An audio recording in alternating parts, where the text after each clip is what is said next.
Las sirenas, su canto hipnótico, su belleza, su embrujo maléfico. Es un mito universal y remoto que regresa gracias a ciertos documentales. La pasión por estas criaturas renace. ¿Y ustedes, esta noche, quieren ver a las sirenas?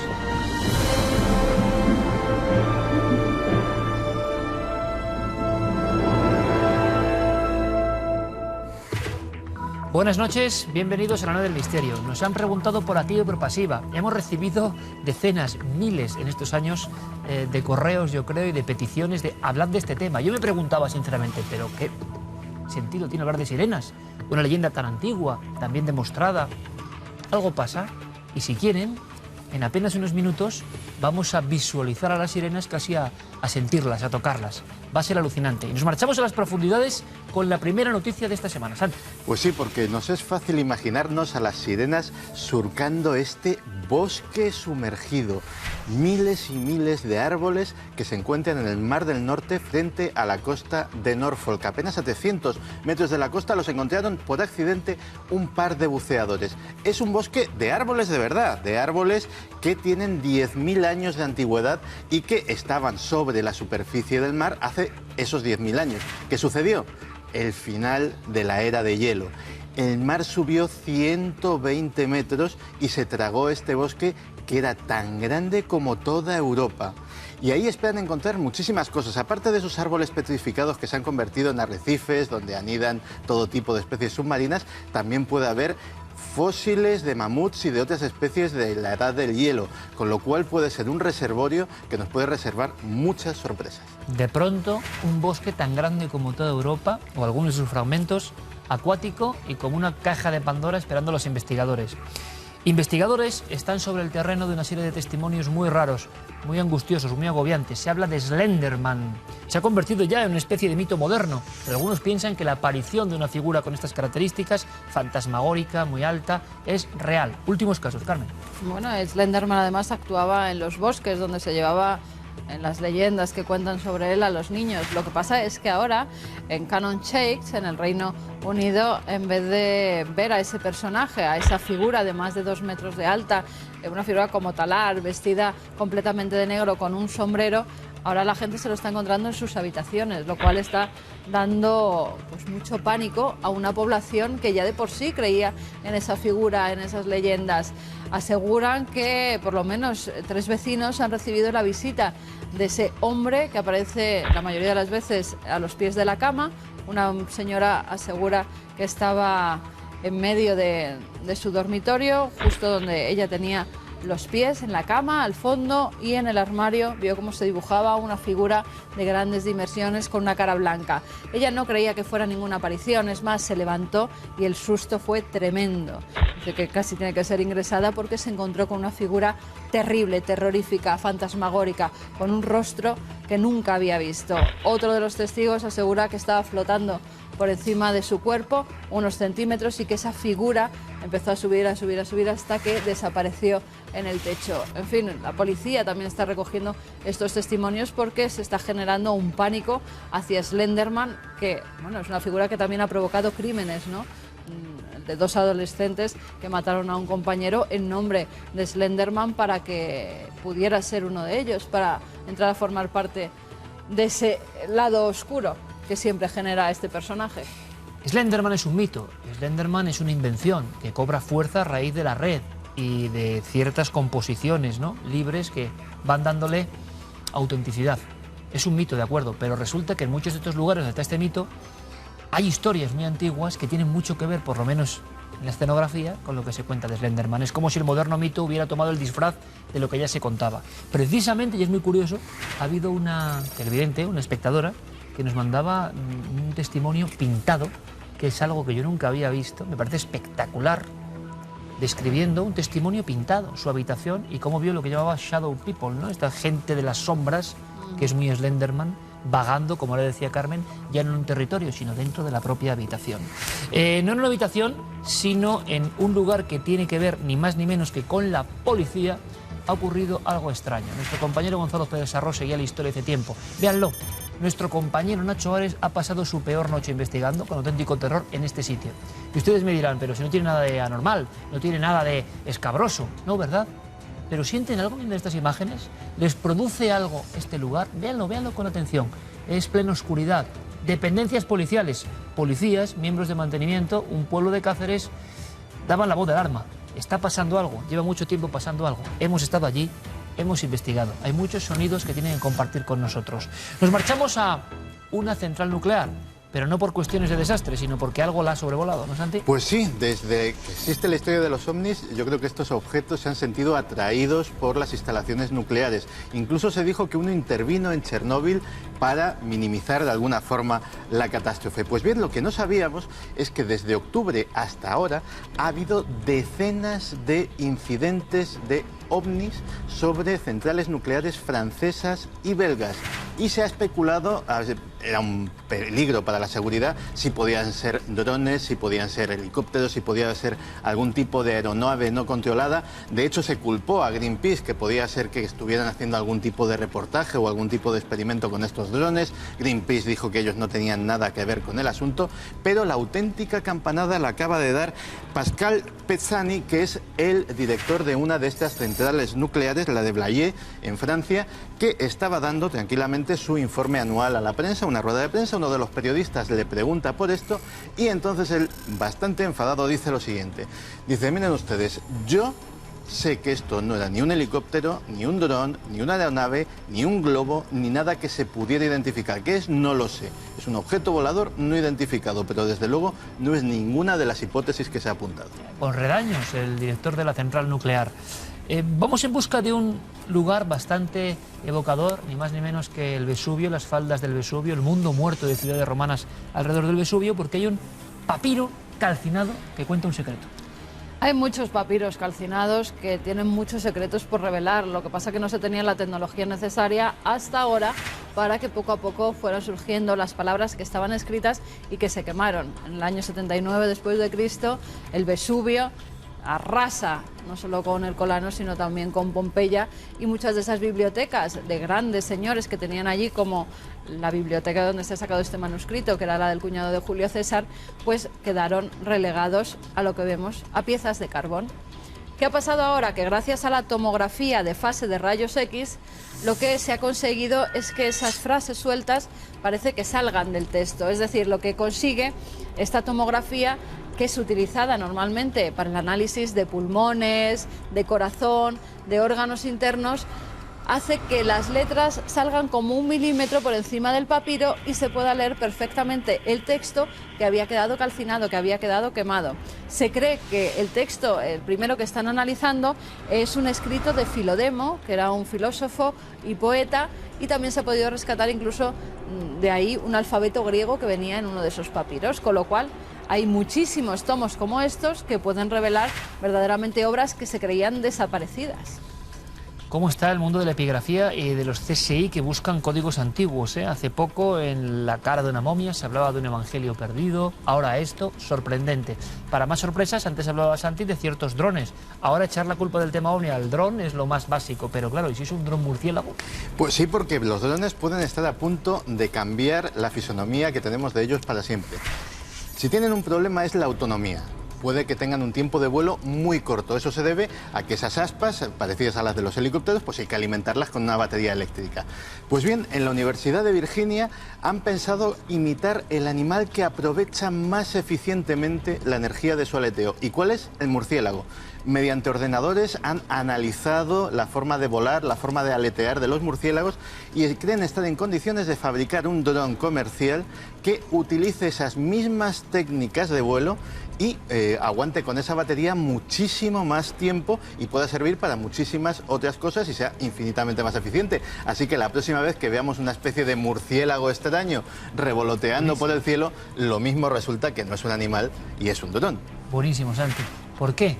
Porque da la sensación de que la naturaleza tiene códigos que ahora con toda nuestra técnica estamos alcanzando a comprender. Por tanto, cuán inmenso es el misterio de la naturaleza que supuestamente por azar ha creado cosas que ahora vemos que son lo mejor.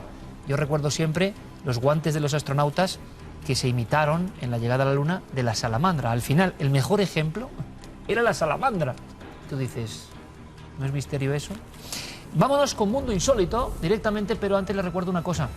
En Estados Unidos hay, aparte del tema de las sirenas, que llama mucho la atención, y en el Reino Unido, hay en Norteamérica ha surgido una especie de renacer también del tema de los niños retornados. ¿Qué son los niños retornados? Los niños que con el pensamiento parece que vuelven de algún lugar, que cuentan historias de vidas anteriores y que esas vidas parece que se pueden casi reflejar. Esta noche Carmen nos trae 3 casos impresionantes y debatiremos, más que debatir, ahondaremos, son vidas anteriores realmente, y atentos a un invitado, profesor vicedecano Universidad de Salamanca, que en España lleva años investigando el tema de las regresiones y que cree en ello profundamente. A ver qué nos cuenta. Mundo Insólito. Comenzamos con un vídeo. ¿Ustedes creen en la teleportación? ¿Cuántas veces hemos soñado con eso de estoy aquí, pero me gustaría ahora mismo viajar a Miami y de repente teletransportarnos y estar allí? Bueno, pues es lo que parece que ha hecho este perro. Es una carrera ilegal de coches que se estaba celebrando en Chile. 2 coches pasan a gran velocidad y de repente, de la nada, surge este can, que parece cruzar tranquilamente sin que ninguno de esos automóviles le atropelle. Se habla de teletransportación, de perro fantasma, de que ese perro surgió de la nada. ¿Ustedes qué opinan? Y nos vamos de nuevo a Chile porque un granjero afirma haber conseguido 2 cadáveres de chupacabras. Él estaba en una finca haciendo unos negocios. De repente, uno de los cuidadores de la finca le llega y le dice: he encontrado 2 animales extraños, el esqueleto, metidos como en un fajo de paja. ¿Y qué era? En un principio creyeron que eran murciélagos, pero lo vieron algunos zoólogos y dijeron que no, que eso no eran murciélagos. ¿Qué podía ser? Pues el chupacabras, el que ataca al ganado, les hace aquí 2 incisiones, por ejemplo, a las vacas, chupa toda su sangre, arranca los órganos y luego se va corriendo. 2 ejemplares. Ya hay algunos que dicen que simplemente son gatos que se quedaron momificados, como petrificados en el tiempo y han aparecido así. Y acabamos, y ustedes lo recordarán, porque tuvo mucho éxito, el caso de los muñecos malditos, ¿verdad? ¿Quién no recuerda a ese Leda? O al muñeco vestido de marinerito que incluso se movió en plató. Bueno, pues ahora una muñeca encantada que envejece. Les cuento la historia. Una madre regala a su hija una muñeca para Navidades. La niña encantada es su muñeca preferida, pero al cabo de los años la niña va creciendo, ya tiene otras ocupaciones y lo que hace es meter a la muñeca en el desván. Después de varios años, 11 en concreto, cuando los padres pues empiezan a tirar cosas desde el van, se encuentran con la muñeca de su hija, pero vieja, completamente arrugada, con los brazos como petrificados, con la cara como si fuera una anciana de 100 y pico años.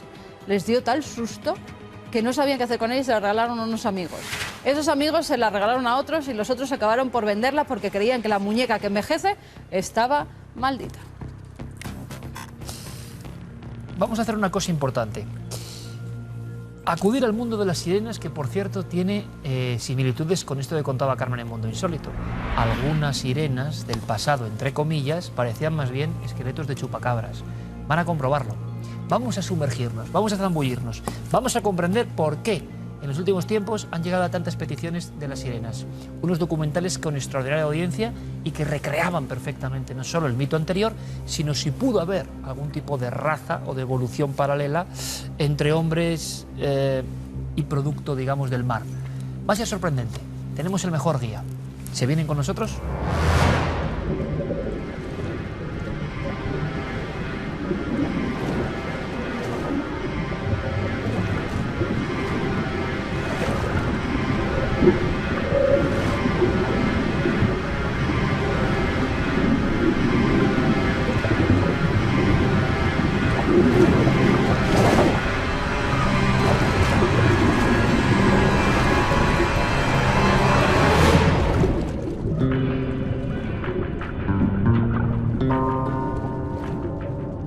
Amigos, no desvíen la mirada ni un instante en los minutos que vienen a continuación. ¿Por qué? Porque la experiencia va a ser casi sensorial. El conocimiento de nuestro querido amigo Fernando González Siches. Bienvenido, compañero. Muchas gracias. Para hablarnos de los secretos y misterios de la naturaleza y en este caso para aclararnos muchas dudas. Porque como decías, tanto le queda por preguntar en torno a algo que evidentemente tiene que ver con la leyenda, con el arquetipo ancestral, pero tantas personas han llegado a pensar incluso que los documentales son auténticos, que puede haber algo de cierto. Cierto es lo que ha transformado nuestro artesano Juan Villa. Cierto es lo que van a ver que es real, que está construido, que tiene una historia. Pero esa historia la tiene que desvelar nuestro compañero, el zoólogo que se atreve desde la ciencia a penetrar en el misterio. Bueno, vaya representación que tenemos aquí, Fernando. Estamos rodeados de sirenas. Sí, sí. Maravilloso. Sirenas, por cierto, algunas con un componente científico y otras componente zoológico real. Pero si te parece, empezamos por esa primera figura que yo siempre creo te encanta. que esta es un poco el punto de partida de la salvando las sirenas clásicas, las sirenas de la antigüedad, las que son algo que no tiene nada que ver con la zoología. Esta en concreto la llaman la sirena de Fiji, y es la representación de un tipo de sirenas que empiezan a comercializarse. Esta en concreto en 1822, si no recuerdo mal, se compran a unos pescadores japoneses, hay un inglés que la compra, y se sorprende mucho al ver este animal tan extraño. En esa época tenemos que ponernos en una época en la que no se veían ni fotografías. Entonces de repente realmente ve algo que podía ser una sirena. Era la mitad como un humanoide y la otra mitad de pez. Tuve que causarle espanto a ese comerciante, ver esto. Efectivamente, pagó una fortuna en esa época por el cuerpo y se lo llevó a exponerlo en Londres. De Londres tuvo mucho éxito y pasó a Estados Unidos, donde acabó, como no, en el Museo de Curiosidades de Barnum, que es un clásico ya. Pero lo curioso de esta sirena, que se bautizó como sirena de Fiji, porque Barnum, que era un empresario muy listo, lo que hizo fue inventarse una historia, cogió un amigo suyo y le hizo parecer como una especie de noble que venía de las Fiji y había conseguido... O sea, que no apareció en las Islas Fiji realmente. No, apareció en Japón, lo hicieron en Japón, porque ¿qué es lo que tenían estas primeras sirenas? Era un cuerpo generalmente de un mono, cosido, hábilmente cosido, algunos maravillosamente cosidos, tanto que son obras de arte y ahora mismo se pagan fortunas. Cosido con la parte posterior de un pez. Eso un poco también nos sirve como referencia a claramente lo que no puede ser una sirena bajo ningún concepto. Un mamífero y un pez no tienen nada que hacer, no podría haber ese monstruo híbrido. Pero como empezaron a pagarse fortunas por estos pequeños cosidos, estas pequeñas sirenas, entonces empezaron a dar casos como el segundo que tenemos representado, que eso es terrorífico mucho más terrible. Y más grave además, ¿no? Efectivamente, porque ya a falta de monos, mucha gente lo que cogía era cadáveres, incluso se llegaba a matar a personas y se les cosía la mitad delantera del cuerpo con la parte de un pez grande. ¿Me estás comentando, Fernando, que hubo personas asesinadas, porque lo podemos ver como una especie de souvenir del pasado, estas sirenas modernas, ¿no? Sí. Sirenas a partir del siglo XIX.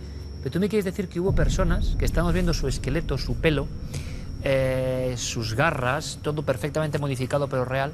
Hubo personas que han estado en museos y han estado en gabinetes de curiosidades que habían sido asesinadas para el terrible ritual de convertirse en sirenas. Pudieron serlo perfectamente. Es muy difícil seguir en esa época, estamos hablando, y además en la costa africana, especialmente en lo que es el Golfo de Guinea, es muy difícil saber el origen. Pero por cómo estaban en la conservación de los cadáveres, o acababa de morir o lo habían matado para hacer. Y dado lo poco que valía la vida en esa época y en esos lugares, y lo que se pagaba por estas sirenas, pues es comprensible que es bastante probable que más de uno matara para poder hacer su muñeco, su negocio. Se pasa de mono al hombre. El efecto es mucho más aterrador. ¿Y se venden cómo? Como ejemplos esqueletizados de las antiguas sirenas míticas. Como si fueran momias o como si fueran cadáveres conservados, naturalizados de auténticas sirenas. Y se cree en Europa, hasta principios del siglo XX, a pies juntillas, que ellos son sirenas. ¿Y se cree de verdad, científicamente, de verdad. Y que hay una especie de...? La ciencia, como siempre, hay una parte de la ciencia crítica, pero la gente, el pueblo, digamos, lo cree cada vez que va a un museo y ve uno de estos. Y en muchos gabinetes de curiosidades de historia natural ya empiezan a verse. Y todavía, si se va a la parte histórica de algunos museos, se pueden ver estas representaciones. Pero hay dos cosas que quiero preguntar antes de pasar a siguientes fases de este museo, que como ustedes ya saben, no me canso de repetirlo, pero Juan y su equipo de Prometeo aquí dándolo todo, va a ser alucinante ver esto en su contexto, que ustedes pueden estar muy cerca de estas criaturas, por supuesto, en la exposición el 13 al 26 de abril, del Cuarto Milenio, en la Casa de América, en el Palacio de Linares. Aún quedan entradas, aún pueden ponerse en contacto con esa web o con nuestras web, redes sociales o Taquilla Mediaset. por favor, porque no quiero que nadie se quede fuera, 15 días de exposición, y estar cerca de eso, les aseguro que causan escalofrío. Pero hay dos cosas, las sirenas tienen una imagen erótica, tienen una imagen en la antigüedad de su canto hipnótico, eran bellas. Qué curiosa transformación a la monstruosidad cuando llegan en este siglo XIX, sí. ¿No? Nosotros que estamos acostumbrados a la referencia, a la primera referencia que tienen nuestras sirenas, que viene de Grecia, que realmente incluso la tenemos equivocada porque las primeras sirenas eran emplumadas, eran aves con cabeza humana. Tipo arpía. Al siglo IX, creo, más o menos, exactamente como las arpías. Y como hacia el siglo IX empiezan a tener esas colas de pez y ser guapísimas. Pero esa no es una sirena... ¡Qué bueno! Si acaso es la sirena de nuestra cultura, pero curiosamente es que la sirena aparece en todas las culturas y pueblos que tienen mar. Y especialmente hay algunas sirenas, que es a donde vamos a ir yendo poco a poco, que tienen una parte de realidad.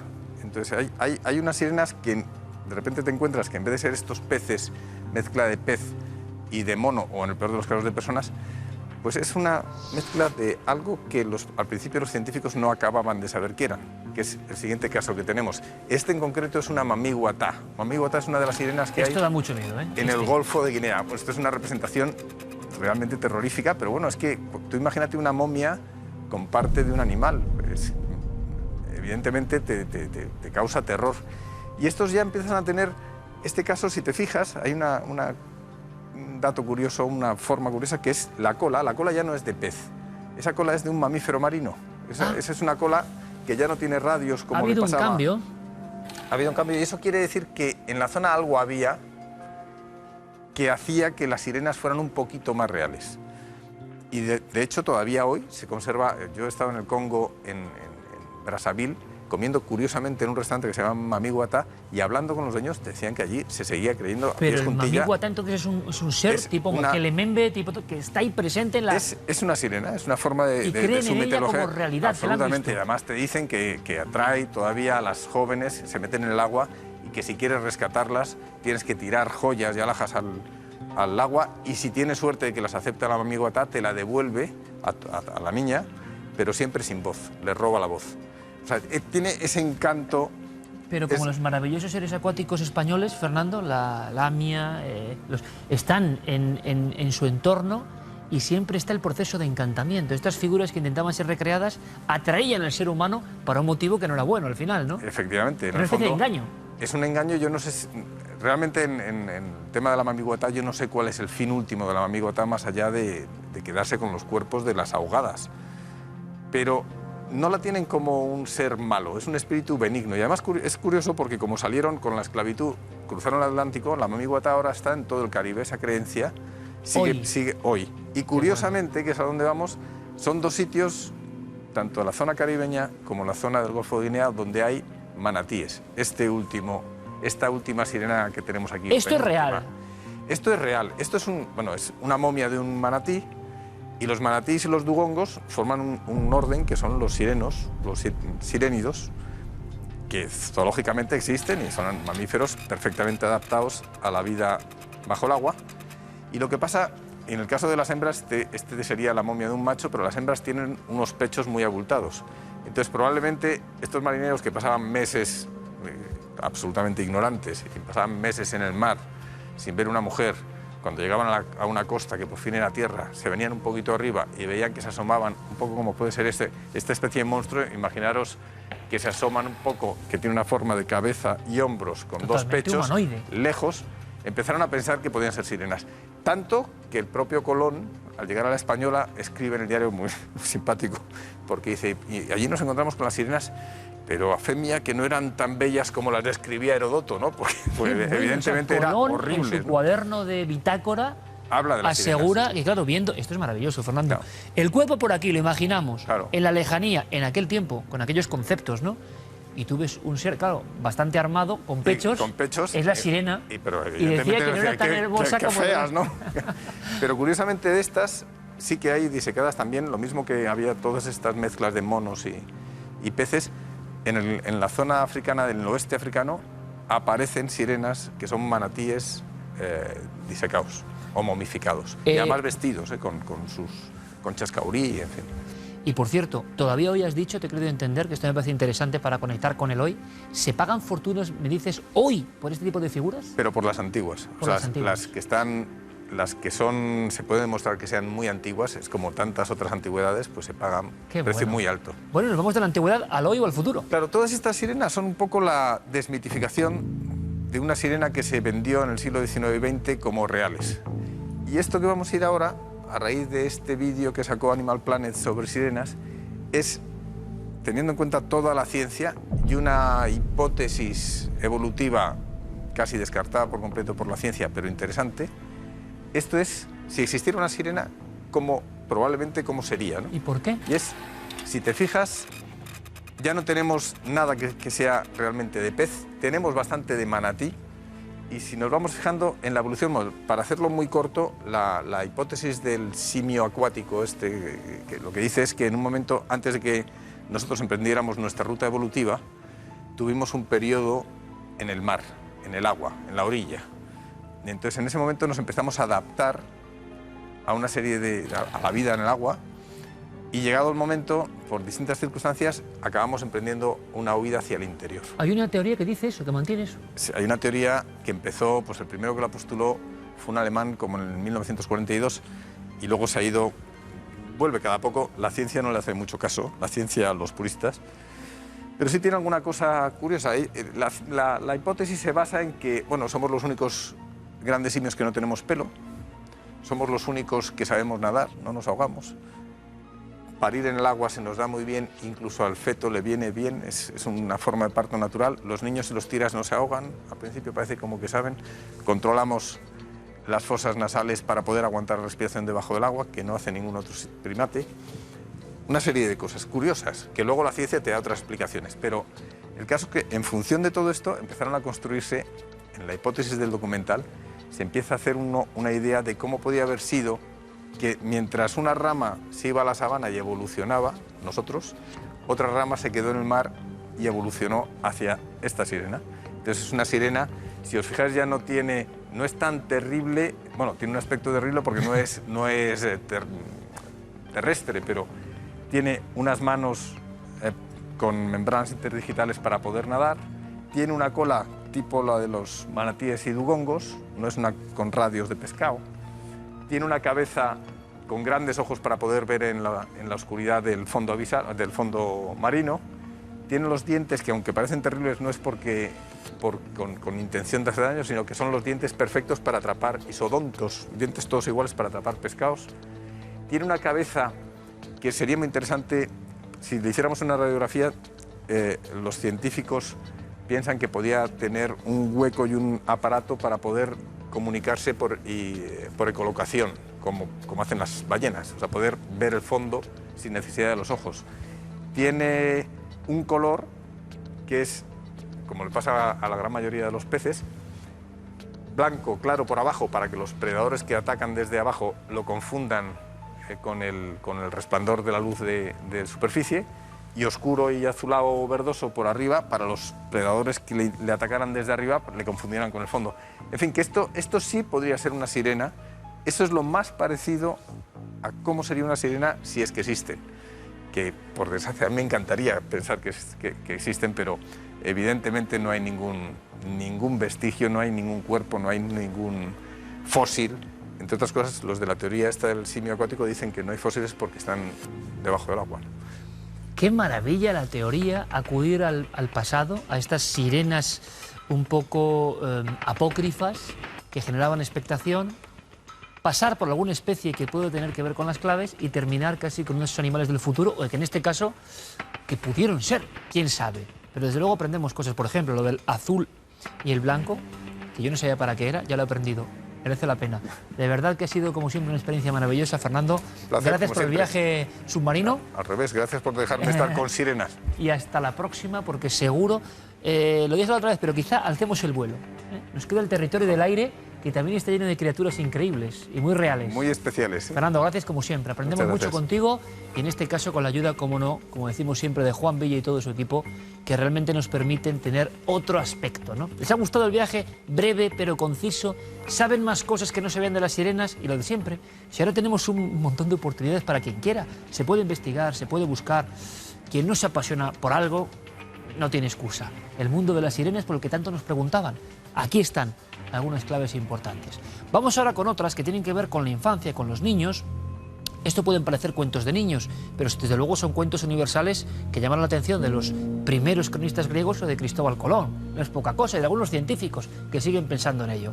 Pero hay niños que ustedes saben que parece que retornan a algún lugar, retornan de algún tiempo. Yo les he comentado que la película Orígenes me ha impresionado muchísimo y tenía que ver con todo esto. A raíz de eso, nuestro equipo se ha puesto a investigar y ha visto que en Estados Unidos hay un renacimiento, nunca mejor dicho, de casos de niños que cuentan una historia increíble. Otras vidas, niños que retornan, que vuelven, ¿de dónde exactamente? Vamos a ver algunos de esos casos impresionantes.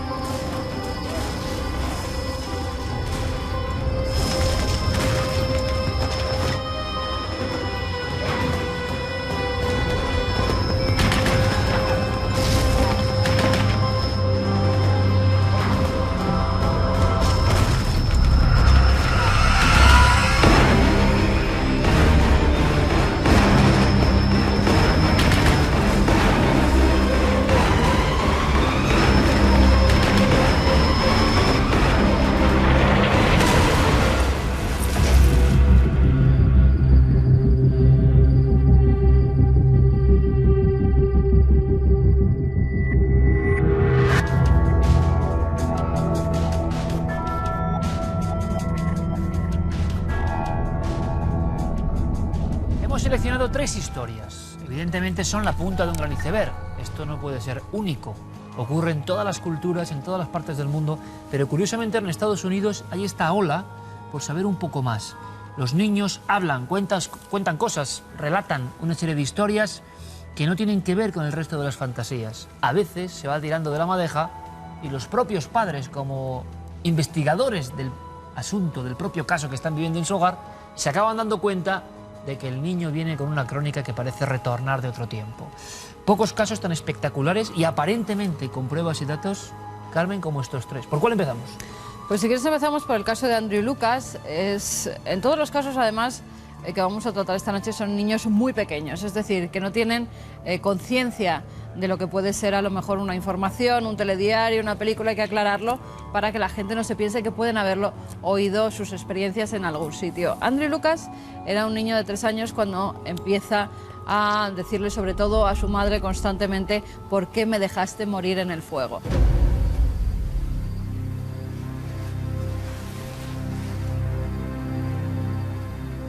La madre en un principio lo toma como una cosa de niño un tanto extraña, pero no sabe de dónde ha podido sacar Andrew esas palabras ni por qué las dice, porque cuando estaba en situaciones de miedo o tenía pánico, terror por las noches, siempre le hacía la misma pregunta.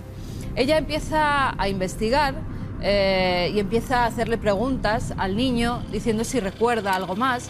Él empieza a hablar de un soldado, de unas explosiones, y llegan a la conclusión de que es la reencarnación de un sargento, el sargento Val Lewis, que murió en Beirut en el año 1983.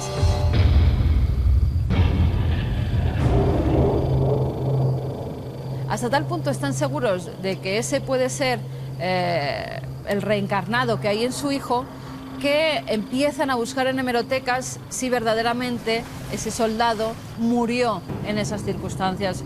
Efectivamente, en las crónicas ponía que junto a 240 compañeros murió en Beirut en una de las explosiones. Él era marín y en una emboscada con una serie de bombas, pues todos los compañeros y él incluido saltan por los aires.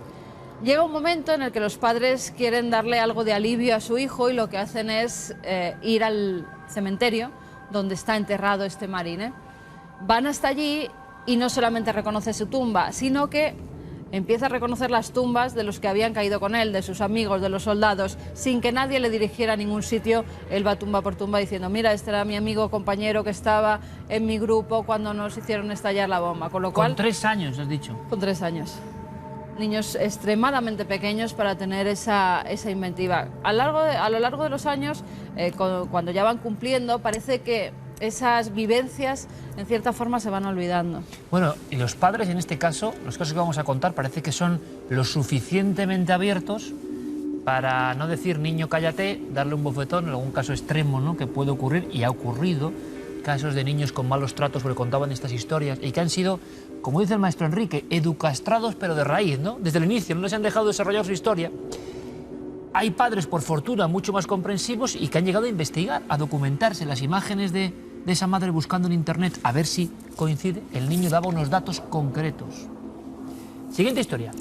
Pues vamos con la historia de James Massino, le llamaban en su familia Jamie. Es una familia normal, con una hermana bastante mayor que él. Sus padres le tienen cuando ya su hermana tiene 18 años. Y él nunca quería entrar en la piscina. Con 3-4 años ya se negaba, incluso los padres aseguraban que cuando introducían a su hijo con ellos en el agua para que aprendiera a nadar, casi los ahoga porque histéricamente se agarraba a sus cuellos y decía que por favor le sacaran del agua. Era un terror infinito el que tenía este niño, hasta tal punto que los terrores nocturnos que los pequeños empiezan a tener con 3-4 años siempre se centraban en lo mismo. Gente hundiéndose, gente ahogándose y un barco que se iba a pique. Tenía un pavor especial. Un niño puede tener miedo al agua, evidentemente, no es su medio, lo ha sido en el útero, pero no hay. Pero este tenía ya una cuestión casi histérica con el agua, ¿no? Totalmente, una cuestión histérica hasta tal punto que ya los padres decidieron no meterlo, no enseñarlo a nadar, porque verdaderamente tenía problemas de ansiedad, de tan nervioso que se ponía cuando lo introducían. Para que le enseñen a nadar, por si sus padres hacen algo mal, y sigue ocurriendo exactamente lo mismo, ese miedo al agua. Prueban todo con él, pero él no quiere ni ver de lejos el agua. Ya te digo que es una familia que disfrutaba los fines de semana y los veranos de estar en contacto con el agua. Empiezan a pensar que algo le pasa cuando una noche dejan a este pequeño con una nani para que lo cuide, los padres se van a cenar y cuando regresan ven que el niño está acabando de ver la película Titanic. Eso a los padres les llama un poco la atención porque para su edad no creen que sea una película apropiada y más con el miedo que tiene al agua, cuando en la película vemos continuamente cómo la gente se está ahogando, cómo el barco se hunde, pero fíjate, parece que es el clic que le dan al cerebro a este pequeño para empezar a dibujar lo que ya tenía en la cabeza. Y es que casi compulsivamente empieza a hacer dibujos del barco, del Titanic, pero no como los puede hacer un niño normal, sino como alguien que conocía por dentro el Titanic, porque hacía 100 ventanas, ojos de buey, por ejemplo, donde precisamente estaban situados en el verdadero Titanic. Parecía que hacía como 3 plantas, dibujaba el barco como un verdadero arquitecto naval. Los padres ya sí que entonces empiezan a cuestionarse qué le pasa a su hijo porque no es lo normal. Los psicólogos no entienden cómo un niño tan pequeño puede conocer también un barco habiendo solo visto una película. Y haciéndole preguntas al niño llegan a una conclusión. Los padres, sobre todo la madre, está empecinada en que su hijo es alguien reencarnado y alguien que pereció en el Titanic. Bueno, aquí tenemos un dato que puede ser también sospechoso, ¿no? Una madre que tiene ya creencia en la reencarnación, hay que dejarlo claro. Creencia, pero sobre todo por las vivencias que tiene su hijo. Anteriormente no se lo había planteado, poco, ¿no? Se va convenciendo por las preguntas que le hace a este y lo que el niño va diciendo, los datos que va dando. Va diciendo, yo los dejé morir en la bodega, fue culpa mía, no tuve que hacer caso a la compañía. Con lo cual, el niño va diciendo eso. Claro, el niño va dando una serie de datos que hacen confirmar a la madre que su pequeño puede ser la reencarnación de alguien que pereció en el Titanic. No solo de alguien que pereció en el Titanic, sino de alguien que lo pudo construir. Y llega a la conclusión de que fue Thomas Andrews, uno de los arquitectos de ese barco que trabajaba para la White Star Line, para esa compañía que hacía grandes navíos y que murió dentro del Titanic además con una serie de circunstancias, porque anteriormente a la botadura de este gran barco él había dicho que, bueno, que había tenido ciertos problemas con la compañía porque no se habían utilizado los materiales que él quería, sino que se había utilizado hierro. ¿Eso lo decía el niño también en sus escenas? Eso también lo decía el niño. El niño decía que había sido por su culpa por no utilizar los materiales necesarios, y se confirmó con la prensa de la época, que hay mucha en torno al Titanic, se confirmaron esos datos. Además, Thomas Andrews es verdad que murió en el hundimiento porque no quiso subirse a un bote salvavidas, quiso morir con el barco que había construido. ¿El niño daba también información sobre su propio final en el Titanic? Sí, él decía que se había ahogado. Tercer caso. Vamos con un caso que es que además es muy sorprendente. El de Elijah Brown. Su padre es un soldado que está en Irak. Él desde muy pequeño, fíjate si es pequeño, que gateando empieza ya a arrastrar una pierna. Los padres, claro, creen que tiene un problema físico porque el niño gateaba y parecía como si en esa pierna le pasara algo. Hasta tal punto, pues ya te digo, que no llega el año, le llevan al médico y balbuceando esas primeras palabras que dice disparo, bang, bang, al médico. La forma de expresarse de un niño tan pequeño. El médico no le da importancia, dice que el niño no tiene absolutamente nada en la pierna y que con el paso del tiempo, cuando empieza a caminar, caminará normalmente y no pasará nada. Pero cuando empieza a caminar sigue arrastrando un poco esa pierna, y no solamente eso, sino que sigue dando una serie de datos. Él decía: me he caído del avión y no ha dado tiempo a que se abran los paracaídas. La madre piensa que ha visto algunos dibujos, un dibujo animado que se ha caído de un paracaídas, algo que ha podido ver cuando ellos estaban visionando una película, pero era siempre repetitivo y siempre con lo mismo. Obsesivo. Obsesivo, no solamente con los aviones y paracaídas, sino con las explosiones. Hay una fecha que es el 4 de julio, que en Estados Unidos además se celebra muchísimo. Ellos van a casa de unos amigos y en un momento dado comienzan los fuegos artificiales y los cohetes.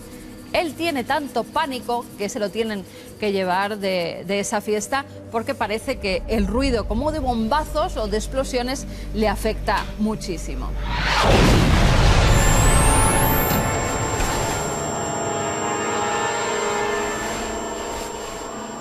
Hay también algo que a los padres les genera cierta inquietud.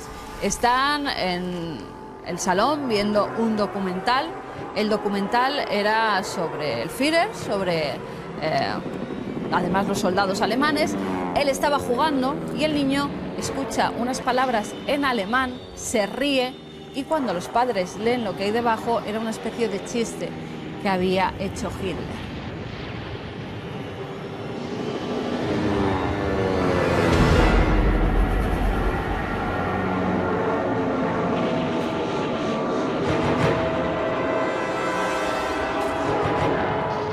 Eso ya les deja un poco extrañados y el padre comienza a recordar que él de pequeño también tuvo una serie de hechos que le llevaron a creer que podía haber tenido una reencarnación, con lo cual se centra en preguntarle a su hijo cosas ya muy concretas. Como soldado empieza a hablar como si fuera casi un adulto con él cuando nunca lo había hecho. ¿Como entre colegas? Sí, casi como entre colegas.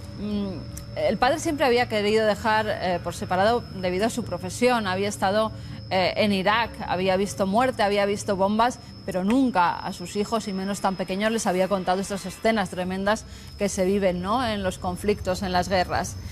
Empiezan a hablar, incluso los padres le ponen pruebas, le llevan a una especie de chamarilero, de anticuario, que está especializado en objetos alemanes. Y cuando el niño empieza a mirar sin que nadie le guíe ni le diga nada, cuando empieza a mirar por las estanterías de esa tienda de anticuarios, encuentra un puñal con una esvástica y le dice a los padres: yo tenía uno como este, exactamente como este. Ellos empiezan a investigar y llegan a la conclusión de que es el coronel Peter Petrovsky, que estuvo luchando en Bielorrusia, que además era un partisano ruso y fue lanzado en un avión con un paracaídas, llevaba un puñal con una esvástica, con lo cual todo parecía coincidir. ¿Y la pierna? La pierna es porque había sido herido en uno de esos conflictos que habían tenido. Hasta tal punto pudieron llegar a esas conclusiones y conocer la vida de este hombre. Y fíjate, cuando el padre es llamado de nuevo a filas para volver a Irak, el niño le dice, bueno papá, cuando empiecen a caer las bombas tienes que hacer esto, esto y esto. El padre confirma que 15 días después se ve envuelto en una situación como lo que había descrito su hijo. Son 3 casos, como decía, la punta del iceberg. He recogido varios términos, llevo la pluma: el pánico que sufren los niños, la obsesión que tienen con una imagen que se repite, que no se va como otras fantasías. También es cierto que hay un interés en estos casos por parte de los padres e incluso una creencia. Todo esto lo explica, todo esto lo pone en el ámbito de lo racional, conocido, convencional, casual, o sinceramente hay niños que cuentan una historia que ellos reviven y que solo con cierta valentía o hilando los datos, como han hecho estos padres, podemos llegar a conocer. Algunos incluso, perdona Iker, dan calles concretas, números concretos, donde luego se ha podido averiguar que efectivamente vivía la persona a la que se referían. Vamos a hablar con 2 especialistas. En este caso no es un cara a cara, no son 2 posiciones frontales. Estarán los 2 en el mismo lado. ¿Por qué? Porque nos apetece rascar un poco más, saber qué hay de esto. ¿Y en España? ¿Se habrá hecho algún experimento de este tipo? Vamos a conocerlo. Los niños traen historias increíbles, pero que quizá tengan una raíz absolutamente nueva.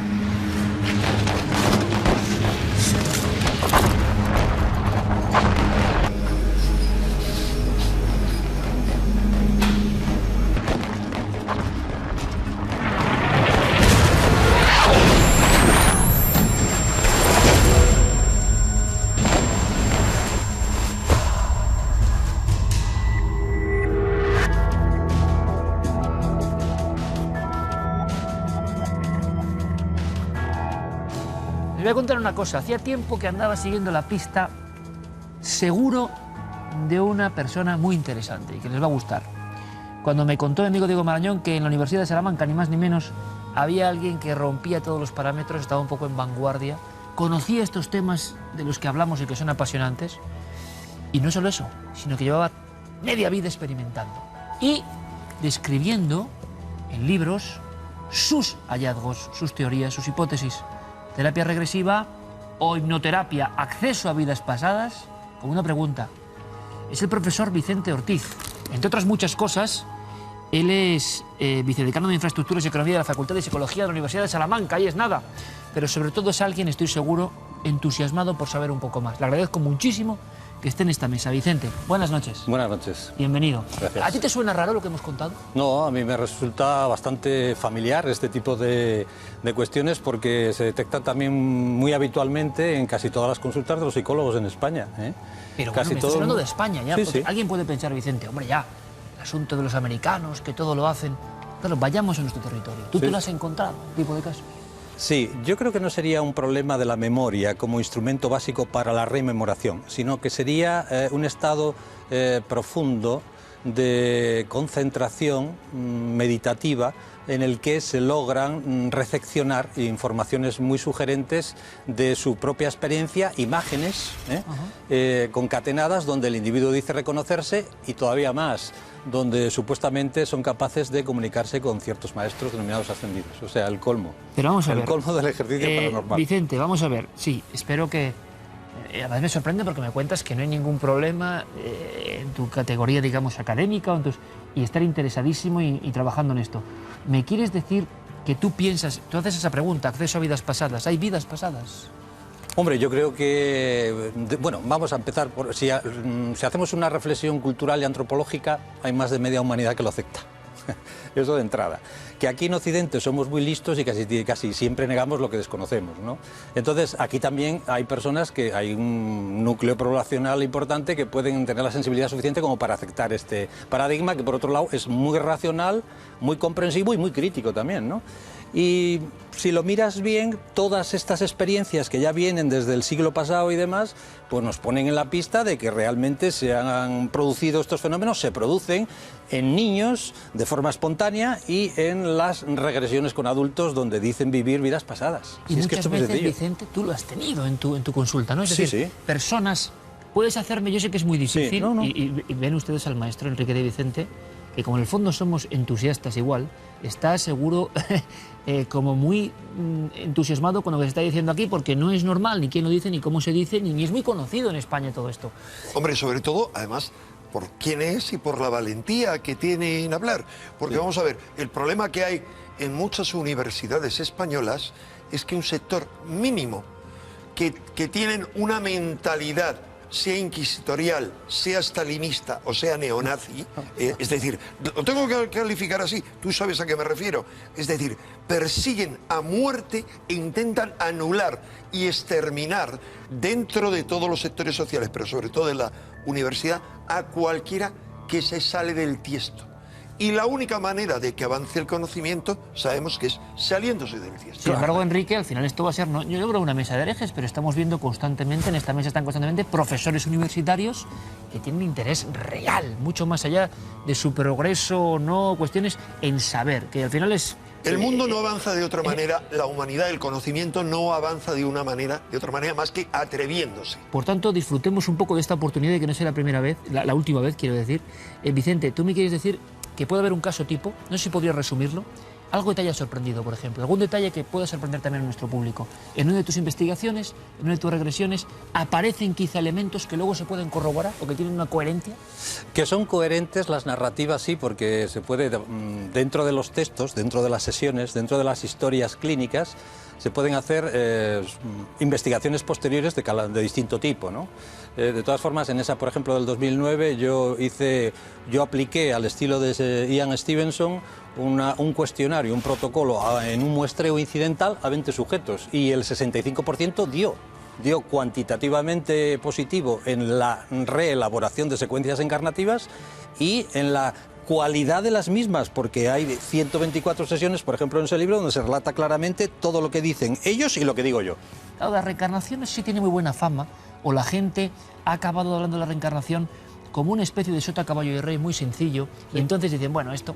Enrique, ¿a ti te ha sorprendido lo que ha contado Carmen? Esos 3 casos concretos. No. ¿Qué punta del iceberg es? No. Hagámonos, porque me ha resulta que hay estudios... Me ha sorprendido mucho más todo lo que le he oído decir a alguien con la categoría profesional y académica de Vicente. No, porque los casos de Carmen son muy habituales. Cuidado, el menos habitual de todos es ese que recuerda algo tan importante histórico como el Titanic. Es decir, los investigadores científicos más exigentes, que son los de la Universidad de Virginia y de otras universidades distribuidas por todo el mundo, que no consideran y no utilizan la hipnosis o cualquier otra técnica regresiva por la polémica que puede desatar, se basan solo en casos en los cuales la gente, normalmente niños en su mayoría, tienen recuerdos espontáneos que pueden corroborarse. Y ninguno de los casos recogidos por el doctor Stevenson o por su sucesor, el doctor Jim Tucker, en la Universidad de Virginia, ninguno de ellos, este es un libro dedicado a niños que recuerdan vidas anteriores, ninguno de ellos ha sido nadie famoso. Esto es muy importante, gente yo creo, ¿no? de a pie. Claro. Es que vamos a ver, por la idea que hay, yo soy Cleopatra, yo soy Colón, la sensación que tenemos es importante dejarlo claro porque hay yo lo descartaría claro, como dudoso. Eso es una especie de anhelo, yo creo, imagino, comprensible del ser humano, de creer que en vidas pasadas fue alguien importante, pero también desacredita un poco, ¿no? Sí. Estas historias. Y de repente tenemos otros casos, compañeros, donde este muchacho o el otro recuerdan a alguien que es igual del mismo que ellos.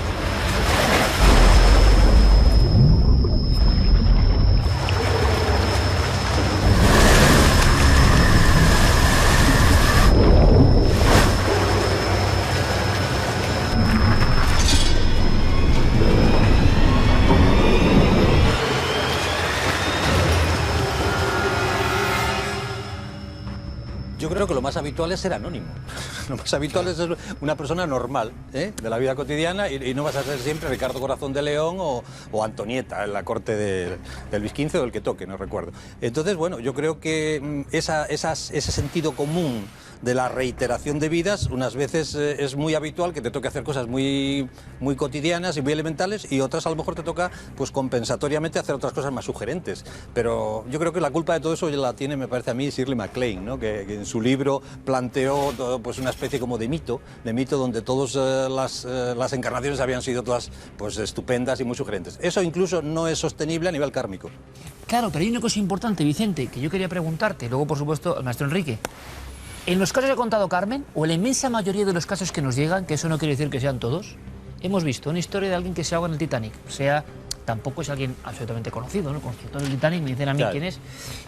Pero la del soldado, en la Segunda Guerra Mundial, o la primera de un soldado en conflicto en tierras del Oriente Medio, son todas dramáticas. ¿Qué pasa? ¿Que el acontecimiento dramático se revive luego, Vicente, obsesivamente de una forma mayor? Bueno, yo desde mi experiencia entiendo que hay dos pilares o dos fundamentos básicos para entender estas secuencias y que calen y queden en la sensibilidad meditativa del informante. Y las dos secuencias básicas, los dos pilares son el trauma, el dolor, el sufrimiento, una vida durísima en la guerra, en la Segunda Guerra Mundial o donde sea, y luego una vida grata, feliz y realizativa. O sea que las hay malas y las hay buenas.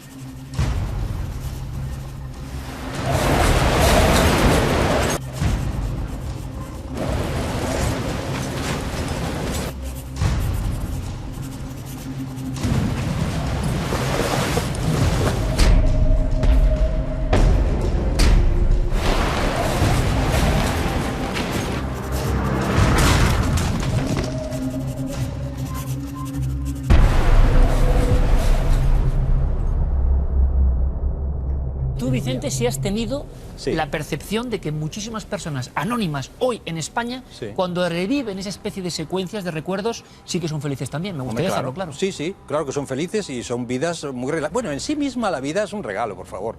O sea, se vive Estamos ahora todos de mucho acuerdo. mejor, se vive ahora Estamos de mucho mejor acuerdo. que cualquier rey en la época medieval.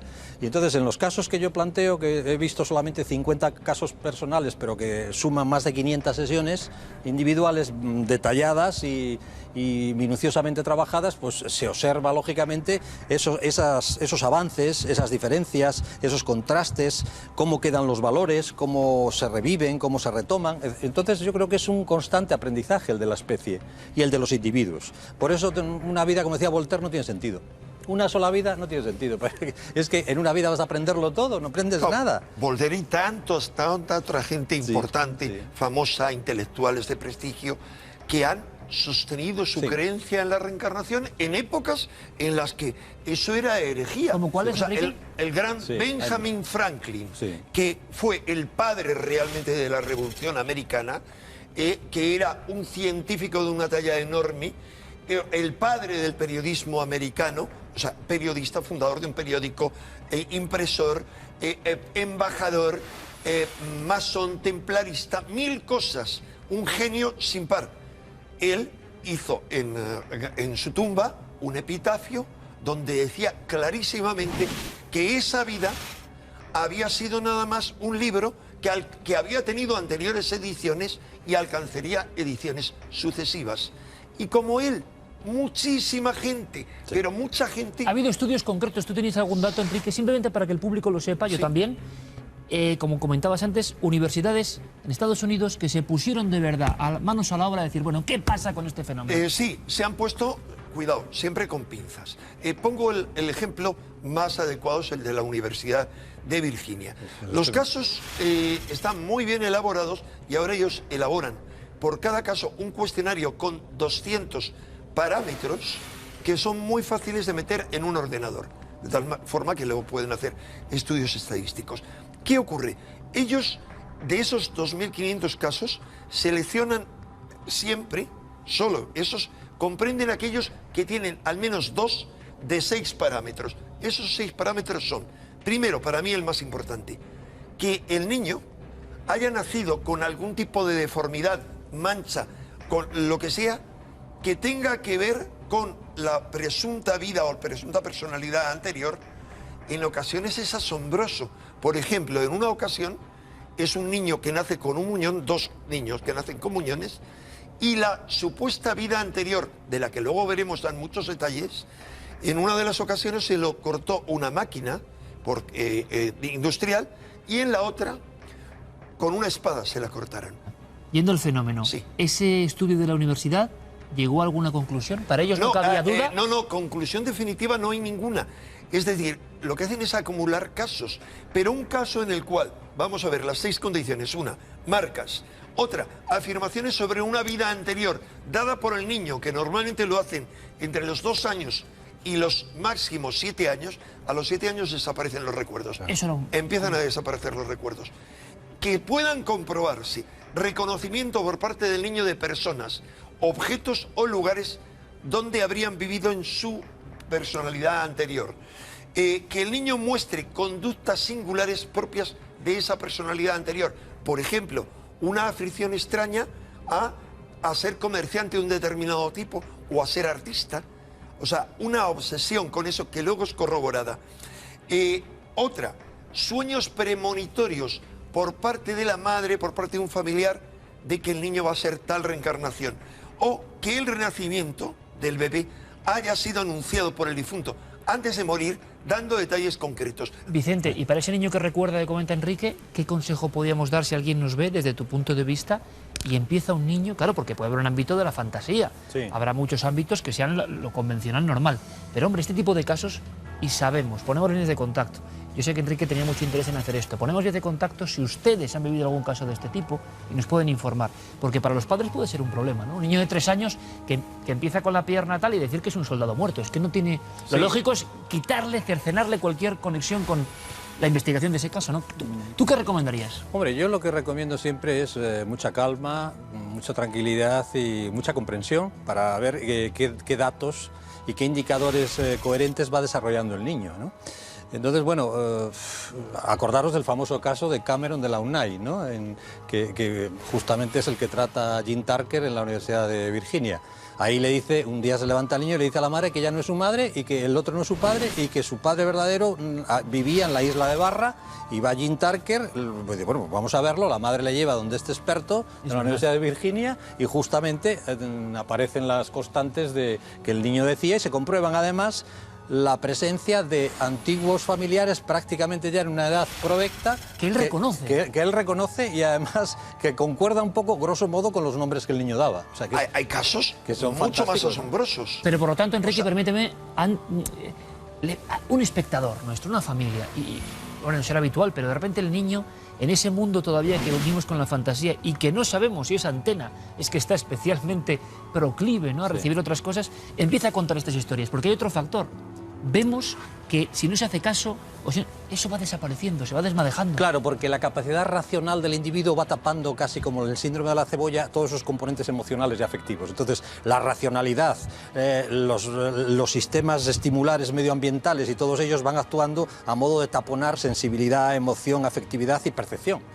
Van taponando todo eso.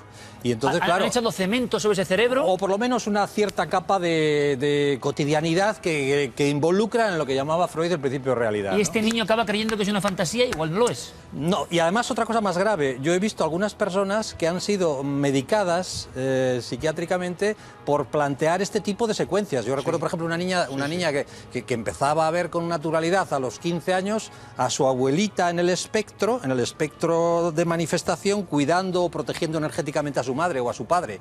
Y claro, relataba estas cosas inmediatamente, una alucinación, Risperdal, un antipsicótico, tal. No, por favor, vamos a distinguir dos cosas. Una clara, que es la alucinación y la esquizofrenia paranoide o los deterioros psicóticos, y otra muy clara, que es el don de la sensibilidad perceptiva y visualizante de captaciones energéticas inmediatas que no tienes existen. la menor duda de que existen. Pero bueno, Vicente. pero si es que claro, porque esto que estamos aquí, esto es una manifestación de la energía densificada en una vibración determinada. Esto no es real, porque está mediado por nuestro sistema informacional y perceptivo. Eso es decía científicamente Einstein. indiscutible. Einstein empezaba las clases diciendo, ¿qué es esto a sus alumnos? Y decía, no, la materia. Pues la materia opaca, si la miras por un potente aparato, pues ves que es hueca y que tiene una serie de imbricaciones y al final acabas notando o percibiendo con el aparato pues la interacción de átomos, protones, neutrones y toda la dialéctica. cuando Yo creo vamos a nivel tendríamos, cuántico, claro, Vicente, eso yo creo que deberíamos, por supuesto, contar más contigo en el programa, hablar de casos, hablar de historias que te hayan podido interesar y que seguro que nos interesan a nosotros. Enrique, lo que debe quedar claro es que, como bien decía el profesor, hay una especie de cemento que hace que ese niño, en el caso de los niños concretamente, pierda cualquier conexión con ese mundo. Y yo no sé, es duro decirlo, ¿no? Porque cada padre y cada momento, y a alguno le puede suponer un problema, pero ¿hasta qué punto resulta castrante o frustrante no indagar en esa historia o parársela al niño así de raíz? Cuidado, los padres no tienen la culpa, según los investigadores, sino que los investigadores coinciden en que eso es a consecuencia del proceso de socialización del niño. Yo lo he confirmado con el caso de una niña próxima que no solo recuerdo de supuestas vidas pasadas espontáneamente y que sabía a quién contárselo, no lo contaba a gente cerrada, por ejemplo, a mí me venía con cosas así. De repente, ella en un momento dijo, estoy olvidándome ya de eso, de toda una serie de cosas, porque no quieren verse como raros. O sea, la culpa no la tienen los padres, la culpa la tiene la sociedad y el resto de los chavales que actúan como una jauría de lobos, claro, son de la crueles. misma manera que actúan como jauría de lobos, que tratan de destrozar al que huele diferente a la manada de lobos, al que no es un lobo como Claro. ellos. Y eso ocurre en el proceso de socialización en la escuela entre los jóvenes y ocurre también en la universidad. Vamos a ver qué pasa, a ver si los impres, a los que ya les estoy diciendo, van a por ti. Bueno, no creo que haya muchos problemas, pero vamos, yo lo que creo que ante estas cuestiones hay que pautar una estrategia de naturalidad. Hay que normalizar que la narrativa del niño, si es diferente o disonante o fantástica para los oídos de un observador externo, pues vaya poco a poco diluyéndose en la naturalidad.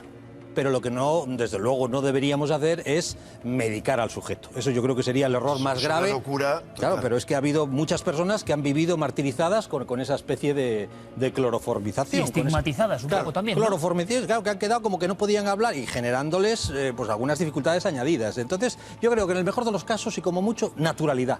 Que el niño vaya poco a poco progresando y además tenemos otra cosa muy clara, la racionalidad crítica le va a acabar cerrando esa vía o luego a los 22 años, depende cuál sea su profesión, se le va a volver otra vez a activar o se le va a volver a abrir. Qué Eso bueno. ocurre Qué bueno. muchísimas veces. Yo insistiría en un llamamiento a todo el público que tenemos que puedan tener dudas de estos casos. Yo me permito decirle, Iker, sin haberte pedido permiso a ti antes, que no implica necesariamente para nada que ese caso vaya a aparecer aquí en el programa. Sí, sí, no, Es no, decir, queremos por no se va a informar y por develar la estudiar. identidad que hay asociados al programa una serie de expertos como el profesor Vicente, como el profesor Martín Loeches, como el doctor Gaona, que pueden estudiar esos casos de forma científica. Hay 1000 preguntas que se nos plantean. Que lo A mí- haremos a mí- en un debate, desde luego. A mí me parece que la cuestión de la esencia vital, la esencia que ya incluso los filósofos hablaban, la mónada de Leibniz y todo esto, yo creo El que es... vital. Sí, claro, que el vital de Bergson, yo creo que son metáforas como las de Freud y como la de todos los pensadores y filósofos de todos los tiempos que tratan de expresar en un discurso una realidad que nos desborda infinitamente. Claro, no hay una demostración de causa-efecto inmediata, pero sí hay una plausibilidad y una factibilidad muy intensa en muchas narraciones que conviene estudiar individual y pormenorizadamente. Y ya Vicente. veríamos ahí si había o no había. Te agradezco muchísimo tu primera intervención televisiva y que sigamos haciendo cosas y abriendo posibilidades al público sin ningún temor y con naturalidad. Muchísimas gracias. Muchas gracias. Gracias, Bueno. Enrique, maestro, como siempre. Gracias a ti y yo espero que esto sea un mensaje para los padres que sea útil, sobre todo para los niños que no pueden tener una vía de expresión y padres que no saben a quién acudir. Pueden acudir a los expertos que hay en este programa. Gracias, maestro, como siempre. A ti. En fin, lo que hemos hecho es poner casi unas notas al pie, ¿no? De unos casos muy espectaculares, no queríamos quedarnos solo con ello. Y evidentemente el tema es tan profundo, tan intenso, que merece la pena debate, quizá con personas que no piensen igual, y con Enrique y Vicente a un lado, si les apetece y quieren, o profundizar en nuevos casos y dar a conocer esto. A mí, que haya un profesor, Universidad de Salamanca, es que yo lo decía un día, digo, me parece de novela, maravillosa novela real, con... No voy a decir todo en contra, ni mucho menos, pero en un entorno tan hermoso, además, alguien se molesta en ir un poco más allá y está investigando. Esto pasa en Estados Unidos, pues sería eso, novela y sería de todo. Gracias a los dos, como siempre. Nos marchamos con unos queridos amigos que quizá vienen de ese mismo mundo donde aparecen las imágenes o algo que me ha dejado a mí, ¿verdad?, pensativo, la visualización, que no tiene nada que ver, decía el profesor Vicente Ortiz, con la fantasía. Quizá de ese mundo también lleguen los ecos de los visitantes.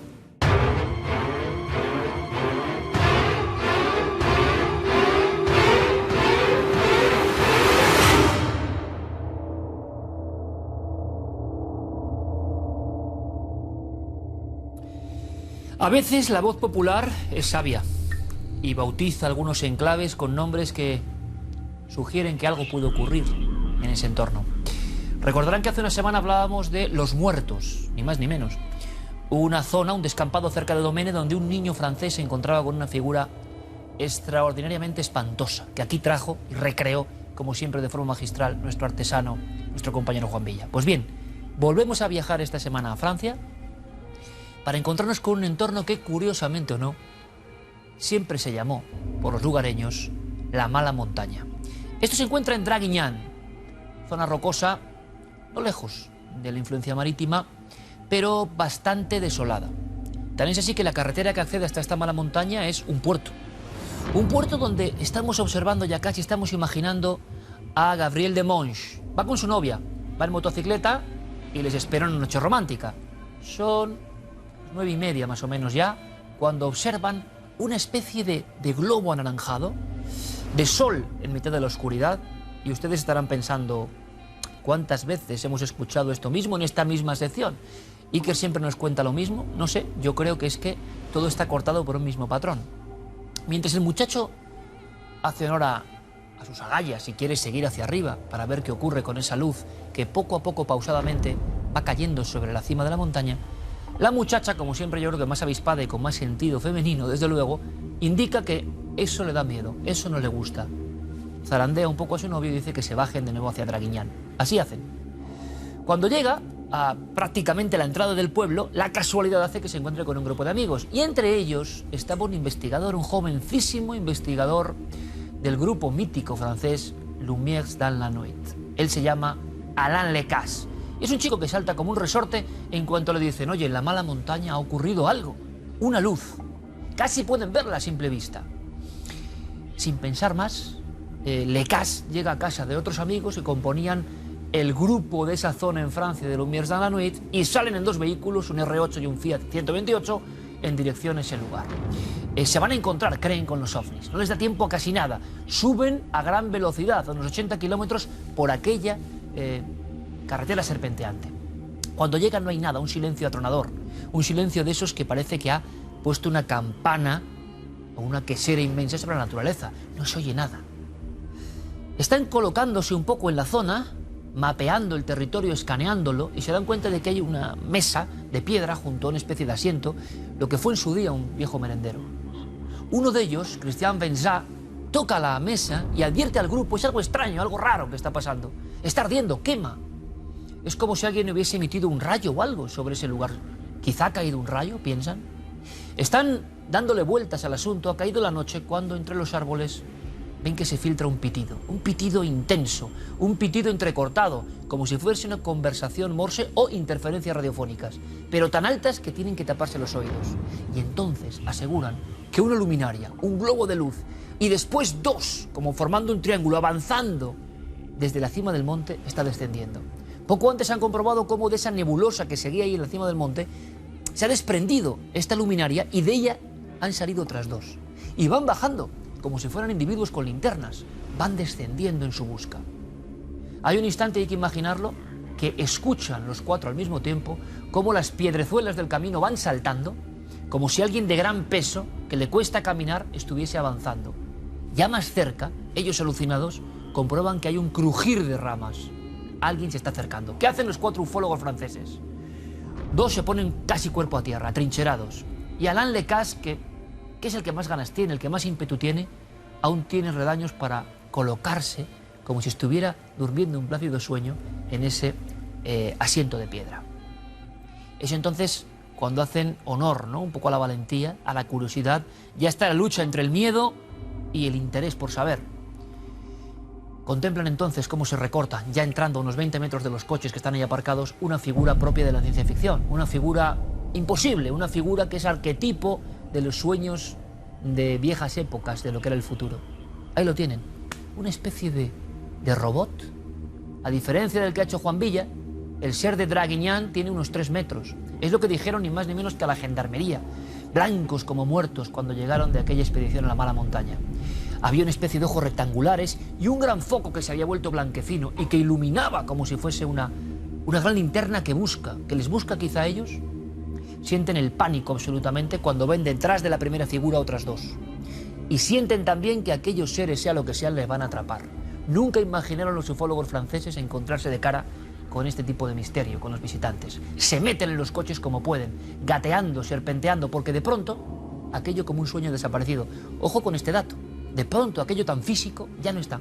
Estaban y ya no está. Pero pueden estar en cualquier lugar, piensan. Puede ser una auténtica sensación de trampa, ¿no? De ser atrapados por más. Si hay 3, puede haber más. Salen raudos con los coches. En uno de ellos va Christian Bensat y Georges Macret, que está tan asustado que está convertido en una especie de ovillo en posición fetal debajo del asiento del conductor. En ese momento asegurarán que 2 piernas, pero 2 piernas como las de la figura, pero sin la parte superior, solo las 2 piernas, avanzando, y eso lo hemos visto en algún caso reciente en Cuarto Milenio, ocurrido en el sur de España, atraviesan la pequeña carretera del puerto. Sienten tal pavor que pegan un frenazo y se quedan como paralizados. Tienen mucho miedo, pero se han quedado clavados en mitad de la carretera que baja de la montaña. ¿Qué está pasando antes? Más arriba, con el coche, con el R8 de Alain Lecasse. Su aventura es increíble. Él tiene ganas de saber quiénes son esos seres. Están profiriendo una especie de silbidos, es lo que asegura. Silbidos que hacen daño, es el silbido del inicio. Siguen caminando, aparecen de nuevo, están ya muy cerca del coche, los 3 en formación. Es una visión, son unos robots, están en aquella montaña haciendo algo innombrable. ¿Qué está pasando? Alain Lecasse frena. El compañero que va con él, también aterrorizado, le dice que si está loco, que aquellos seres lo van a matar. Pero Lecasse, ufólogo de raza, llega a abrir la portezuela, poner el pie en el suelo, sacar medio cuerpo y decir, gritar prácticamente a través de la ventanilla: ¿sois buenos o malos? Es la pregunta que le sale del alma. Creo que pocas veces ha habido alguien, menos un investigador, que si todo esto es cierto y real como se contó, llegó a preguntar a los visitantes. No hay respuesta.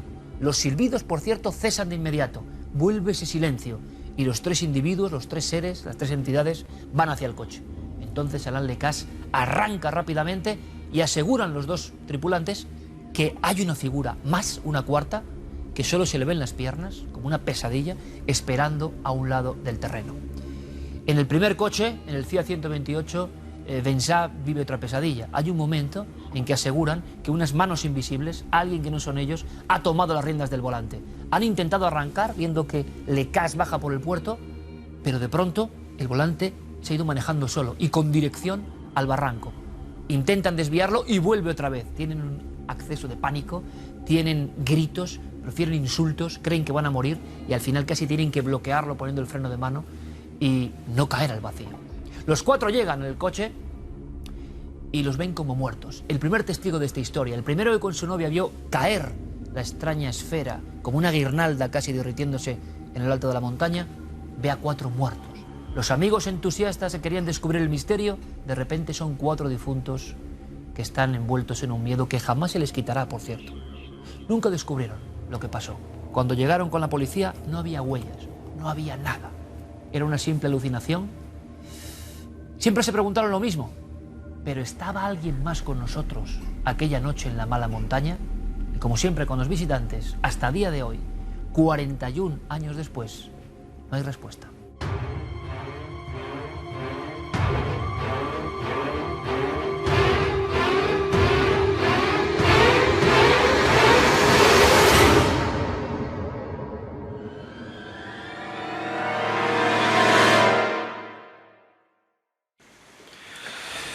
Voy subiendo de la primera planta a la segunda planta.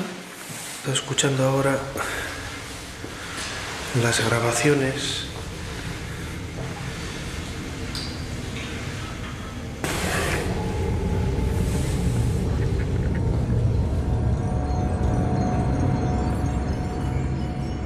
Yo ahí no entro, decía nuestro compañero Nacho Ares. Le conozco hace 20 años y les aseguro que escuchar y sentir con temor a Nacho Ares no es sencillo. No porque sea un valiente de cómic, ni mucho menos, sino por su lógica, su racionalidad y aparte de ser compañero hace tantos años, director de Ser Historias y de director de la revista Arqueología. Es decir, es una mente al pan pan y al vino vino, pero en sus episodios diversos en Cuarto Milenio también con valentía para observar lo que pasa a veces. Cuando yo observaba las imágenes que han visto tan breves, ese clip, se lo dije a Nacho. Creo que no miento, ¿verdad, Nacho? Buenas noches. ¿Qué tal? Buenas noches, Iker. Te dije, me ha impresionado mucho esta escena y es un lugar aparentemente normal. No es ninguna ruina espectacular, no es ningún sitio en mitad de la jungla.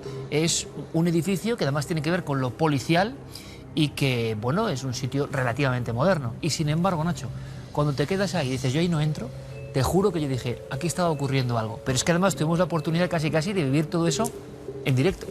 Efectivamente, viendo ahora la pieza y escuchando de nuevo el audio, se me ponía un poco la carne de gallina, ¿no? De la emoción de ese momento, de sentir el miedo, casi pánico, que es lo que me hizo retraerme y volverme hacia atrás, ¿no? Y lo confesaste en antena, porque hubo un programa de Milenio 3 hace ya unas semanas, donde gracias a nuestro amigo Gonzalo Pérez Arró, que ahora nos visitará, sabemos de un tema, podemos hacer 2 noches de investigación, que no es fácil, y cuando Nacho entra en antena, para mí fue un momento porque no tuviste ningún rubor en decir, oye, no ya miedo, sino miedo en alto grado, ¿no? Sí, la tercera planta era un lugar muy especial, no sabría cómo definirlo, ¿no? Pero desde luego, cuando ya llegamos al lugar, Clara Tahoces y yo nos miramos y dijimos, este sitio da muy malas vibraciones, y era aparentemente un espacio normal, ¿no? ¿De qué estamos hablando? ¿De qué lugar estamos hablando? Estamos hablando de un edificio público en Navalmoral de la Mata, en Cáceres, en donde en la planta inferior, la planta baja, está la comisaría de policía, es una zona de una dependencia de oficinas, y luego en la primera, segunda y tercera planta, en la primera hay una serie de aulas destinadas a habitar. Luego las 2 últimas plantas están absolutamente abandonadas o cerradas, ¿no? Y la última de todas, que es donde yo hice la primera conexión para Milenio 3, era un lugar terriblemente frío, no había absolutamente ninguna luz. Ahora lo podemos escuchar con los compañeros, ¿no? Donde se podía sentir unas vibraciones muy extrañas. Pero hablas de vibraciones, Nacho, a mí es lo que me sorprende. Y tú has estado en decenas y decenas de sitios de este tipo y peores. Sí, de aspecto, de oscuridad, de historia. ¿Por qué, no? La gran pregunta es ¿por qué te sentiste tan inquieto o amenazado en ese sitio? Y es curioso porque yo conocía la historia en parte, es decir, no es que fuera condicionado porque me habían contado historias, sí que conocía las historias de las apariciones, pero bueno, he estado en decenas de sitios con apariciones fantasmales en donde he ido con toda naturalidad, ¿no? Y por ahí arriba me movía con naturalidad, pero también con cierto respeto, cierto reparo de intentar conocer qué había detrás, de intentar conocer qué es lo que me iba a encontrar al doblar una puerta. Son sensaciones que solamente se pueden vivir cuando se están allí. El miedo a la oscuridad, el miedo a lo desconocido, yo creo que en ese lugar pues cobra una raigambre especial, ¿no? Yo creo que Nacho, que no es habitual que le ocurra esto, ni mucho menos, nos trasladó un poco su temor, su sensación, especialmente. Luego nuestros compañeros, digamos que fortificaron esa especie de conciencia de que estábamos en un sitio, en una población absolutamente normal, pero con una serie de fenómenos que ahora conoceremos bastante insólitos. Y todos nos metimos en esa burbuja, y en la radio lo vivimos así. Y aunque esto sea un programa de televisión, creo que la radio tiene esa vida, ¿no? Y hubo un momento de la noche, ahora recordaremos varios momentos radiofónicos con nuestros compañeros, hubo un momento de la noche donde la sorpresa fue mayúscula, porque Nacho estaba en esa sensación, en la más absoluta soledad de esa planta, y encima ocurre algo que puede ser casual o no, pero que ya viene con una historia, como luego verán. Empezamos por el final, como hacemos a veces, ¿no? Y en plena conexión de Nacho, una especie de rugido, de alarido, de voz por encima, que no hemos logrado descifrar, se cuela en la emisión en vivo para 1 millón de personas prácticamente de la cadena SER.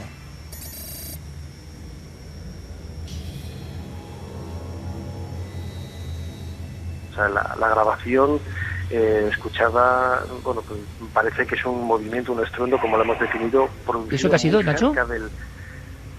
Sí, yo lo acabo de oír, pero no sé. Yo también lo he oído. Ha sido como un alarido eso. Pues no lo sé, pero yo lo he oído. Pero se ha metido en el teléfono perfectamente. Sí, yo he oído algo, pero no sé lo que era, sí. Escuchada, bueno, pues parece que es un movimiento, un estruendo, como lo hemos definido. Por un ¿Eso qué ha sido, Nacho? Sí, yo lo acabo de oír, pero no sé. Yo también lo he oído. Yo escuché ese sonido extraño, gutural, esa suerte de alarido. Pero que no es ningún golpe, no es ningún gato, no es ninguna cosa. En absoluto, que se cae, allí no había absolutamente nadie. Y en las otras plantas, donde estaban Clara Tahoces y Gonzalo Pérez Arró, no había tampoco ningún elemento auditivo que pudiera distorsionar o generar o causar este extraño visitante, ¿no? Podríamos definirlo así. Vamos a hacer una cosa, Nacho. Vamos a saber algo más de ese sitio. Este sitio, nuestro compañero Gonzalo, corresponsal en Extremadura de este equipo, nos dice algo está ocurriendo. ¿Y sabes dónde, Iker? Unas dependencias policiales. Claro, yo enseguida ya me conocen, digo, hombre, no es muy normal que en dependencias policiales ocurran cosas.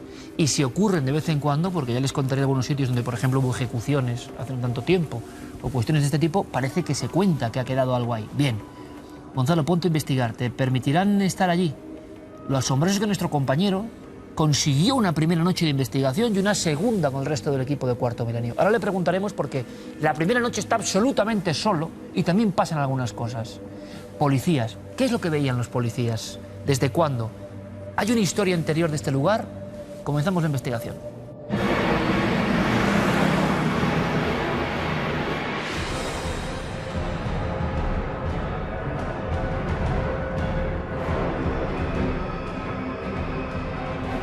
Antes de ser la comisaría, las dependencias de la policía local fue un colegio religioso de la Orden de la Sagrada Familia, lo llevaban unas monjas, y fue justamente cuando la policía entra a habitar aquellas dependencias cuando comienzan a ocurrir fenómenos extraños que viven los propios policías y también otra serie de personal.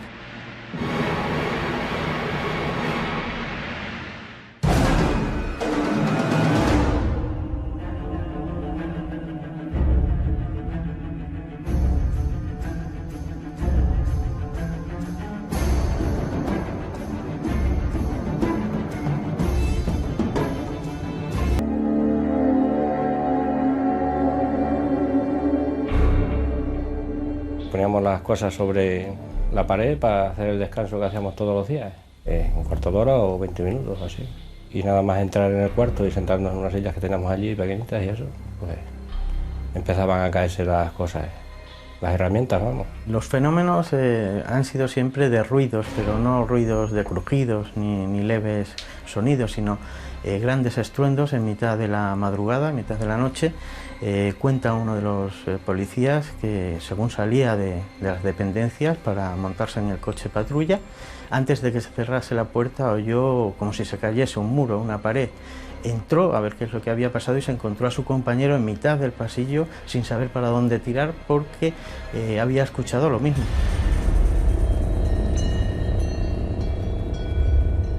Que era un día de estos de lluvia y tal, y como sabéis se mete barrillo con los pies, los zapatos y eso. Y estaban las clases pues como para 2 personas no terminar toda la tarde. Iba por la puerta de la clase, cruzar por el pasillo como una figura blanca. Así de la altura de una persona, pero sin forma definida. Y decidí salir al pasillo a ver lo de las figuras, ¿no? Entonces las vi que cruzaban de clase a clase. Cruzaban de clase a clase de una puerta a la otra. Cruzaban a lo mejor 3 para un lado, 2 para otro, 1 para el otro y así. En total como unas 7.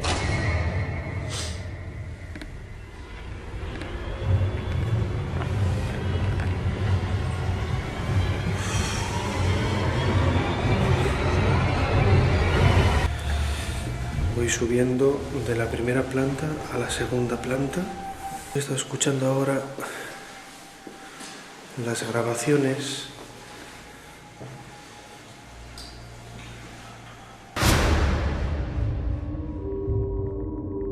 Ahora tenemos más elementos quizá para explicarnos el temor de nuestro compañero Nacho Ares en un sitio, repetimos, totalmente moderno, actualizado entre comillas, de hace unas décadas tan solo, pero que tiene una historia anterior. Esa historia la conoce nuestro querido compañero Gonzalo Pérez Sarró. Buenas noches, amigo. Hola, buenas noches, Iker. También se incorpora, estuvo en esa segunda noche de investigación, ya la conocen todos. Clara Tauces, buenas noches. Muy buenas noches, Iker.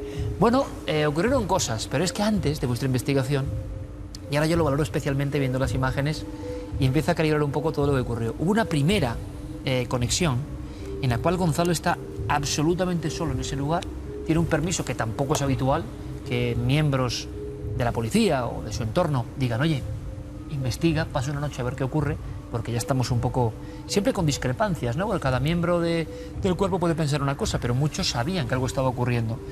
Y pasas una noche solo, y nosotros percibimos en esa noche de conexión a través de la radio que tú estás especialmente nervioso y que tienes una sensación muy parecida a la de Nacho. Pues sí, porque en un principio he de decirte que al estar solo, bueno, tenía que montar todos los dispositivos, cámara de vídeo, grabadoras en las distintas plantas y bueno, estaba un poco a mi tarea, a lo que tenía que hacer, pero poco a poco el ambiente me fue rodeando y el clímax llegó cuando, en la última media hora, recuerdo, porque estaba a punto de terminar el programa de Milenio 3, descubro en la segunda planta que hay una puerta que yo creía cerrada, porque me habían dicho en las dependencias que podía estar, la abro y eso da una escalera que sube hacia la tercera planta.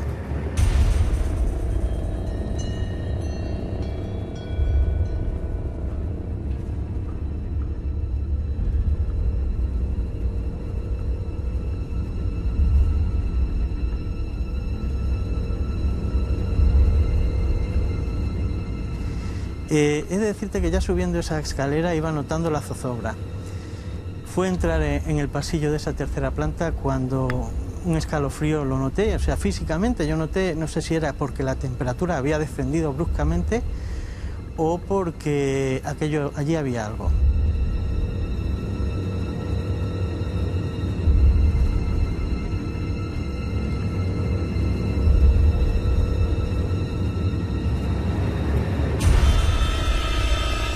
Yo también puedo decir que es la fortuna de trabajar en esto, que también te conozco hace más de 20 años y que tampoco te había visto nunca con esa tensión especial, ¿no? Es decir, una cosa es investigar y otra estar investigando muy inquieto / atemorizado, ¿no?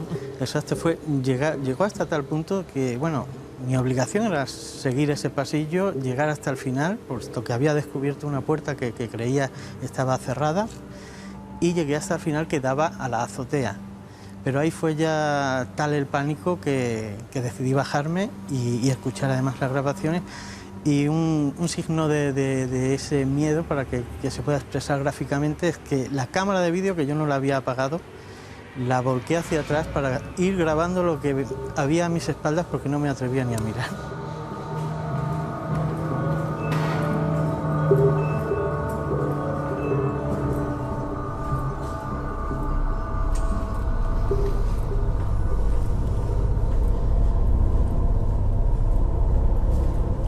Tú habías recogido testimonios incluso de los policías, que luego hay que decirlo, que no han querido estar delante de la cámara. Lo entendemos y comprendemos, pero tú has ido registrando, podíais contarnos, Gonzalo, lo que ven otras personas en ese lugar, ¿no? Se habla, por ejemplo, de estruendos, que es una cosa muy rara, Ese ¿no? caso Y que tú ya... que hemos escuchado en la pieza es uno de ellos, pero hay otro, por ejemplo, en el que uno de estos agentes, estando solo, haciendo la guardia allí la noche, estando de puerta, tuvo que avisar a la patrulla que se encontraba por la población para que vinieran allí, porque estaba pasando un verdadero calvario con los sonidos, no como hemos dicho, no sutiles, sino unos sonidos bruscos, fuertes. Hablaban de caídas de muros o de arrastrar armarios, muebles pesados, que en mitad de la noche eran perfectamente identificables. Hasta tal punto fue este terror el que sintió este agente que se salió a la calle a esperar a los compañeros. No abandonó su puesto, estaba en la puerta de las dependencias, pero en el exterior. No quería estar dentro. Estruendos muy especiales. Clara, Nacho también los recogen. Como le ocurre a Gonzalo en su primera investigación, también son partícipes de todo esto. Pero Clara hablaba, antes de escuchar esos estruendos que se grabaron en vivo por parte de la cadena SER, del micrófono amarillo de la SER, resulta, Clara, que tú hablas de algo muy interesante, yo creo. La sensación que tenías es la incoherencia absoluta del misterio y que en este lugar se ponía de manifiesto con todos vosotros, ¿no? Sí, porque normalmente las cosas, cuando vas a un sitio que da la casualidad de que sí que ocurre algo, sí que detectas algo, pues tiene una cierta coherencia dentro de lo que es lo paranormal, que siempre nos es algo muy buidizo, ¿no? Pero aquí parece que es todo al contrario, es decir, como si nos quisieran volver locos, entre comillas. Por ejemplo, nosotros estando en la primera planta, que es donde establecimos un poco el cuartel general, ahí estábamos estableciendo un poco lo que íbamos a hacer, qué pruebas íbamos a realizar, y mientras tanto habíamos dejado una grabadora colocada en la planta tercera, y escuchamos en una planta superior, que obviamente no había nadie, nada, ni luz, ni nadie trabajando, ni nadie. O sea, es una planta que está totalmente no está habilitada para ser usada. El ruido de como si alguien moviera una silla, o alguien pues hiciera el amago de mover una silla para levantarse o arrastrar una silla. Y eso es algo que apreciamos con nuestro oído perfectamente. Y claro, pensamos que eso se habría registrado, pero es que no se había registrado, Iker. Es decir, es como si todo funcionara con una ilógica, esa ilógica que parece más bien estudiada, ¿no? Y que genera una especie como de desconcierto en vivo, que esto no es fácil de obtener en nuestros compañeros investigando. ¿Cómo eran los estruendos? Ahora comentáis lo que vosotros creéis preciso sobre el tipo de estruendos, que por cierto es un clásico del mundo de la parapsicología. No es un sonido de algo que pueda ser un animal, es como ¡pum!, como si metieran ahí. No son puertas que se abren y se cierran. ¿Qué sentido tienen? Se grabaron de diferentes formas. Vamos a escuchar esos estruendos que ya en la segunda noche de investigación vuestras grabadoras captan.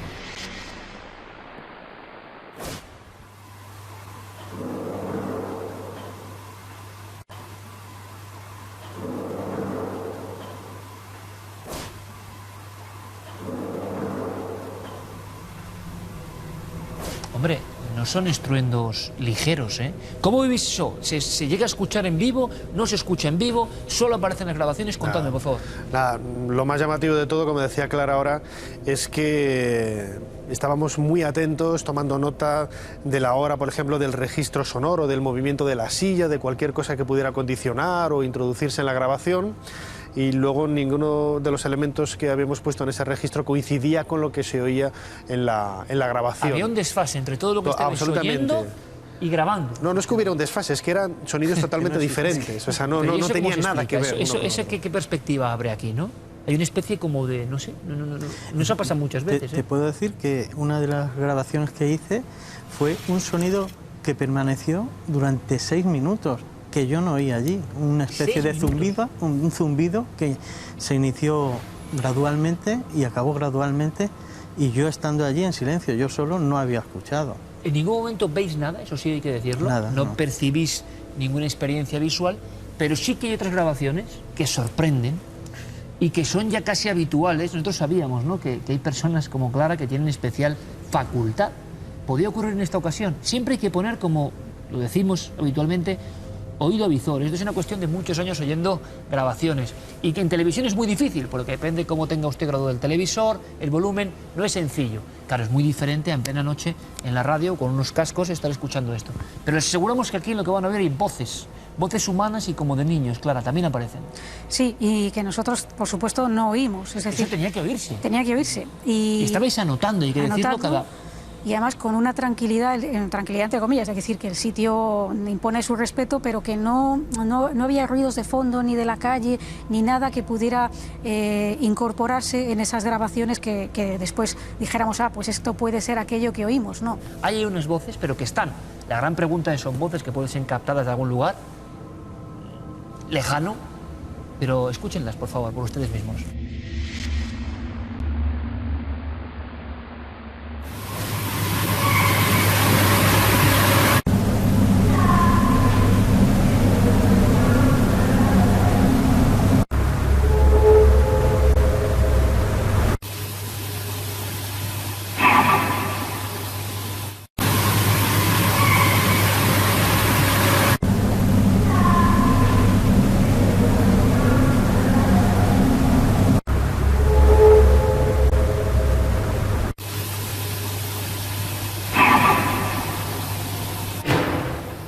Hay como unas voces, hay como una sensación de gente que habla, hay de nuevo los estruendos también al mismo tiempo. La pregunta que os lanzo es, ¿habría alguna posibilidad, siendo muy racionales, ¿no?, de que eso venga desde el exterior y que no tenga una explicación extraña? A las 3 de la mañana ya te digo yo que ahí no había absolutamente ningún tipo de ruido. Y uno de los gritos que hemos escuchado era la voz que Clara me puso antes de que yo subiera con la Nightshot a las plantas superiores, y que recordaba un poco, ¿no?, pues ese ambiente un poco infantil que debió de haber en el colegio. No sabemos de qué tono. En ningún momento se escucha nada, nada, no escuchamos absolutamente nada. ¿Algo más que aportar, Clara, sobre este tipo de voces? Bueno, parece que este lugar, aunque Gonzalo conoce mucho mejor la historia, hubo una especie de una persona, una religiosa, una madre superiora, que estaba, muy enferma, despedida, un poco obligadas por la situación. Es decir, que sí que cuadra con que allí hubo por lo menos niños. Gonzalo, ¿qué sabemos puntualmente de la historia de este lugar? Bueno, pues esto, en la parte que nosotros estuvimos, es una parte relativamente reciente, de creación reciente, porque se construyó en los años 60.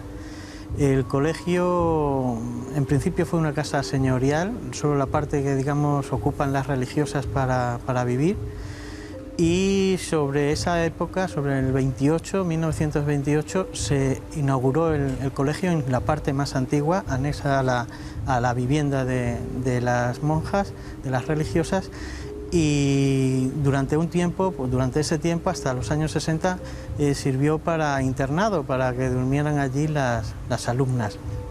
He de decir que en principio fueron 40 y tantas alumnas, las monjas llegaron de Plasencia y de Béjar, y como ha contado Clara, bueno, he de decir que la religiosa estaba muerta, o sea que fue después de fallecida cuando tuvieron que pasar las alumnas para lanzarle un beso de despedida. Y que después de esto no ha habido nada más que el episodio del conserje en la parte nueva, curiosamente, y la de los policías durante las obras, porque había obras cuando ellos se instalaron allí, continuaban adecuándose las aulas de arriba.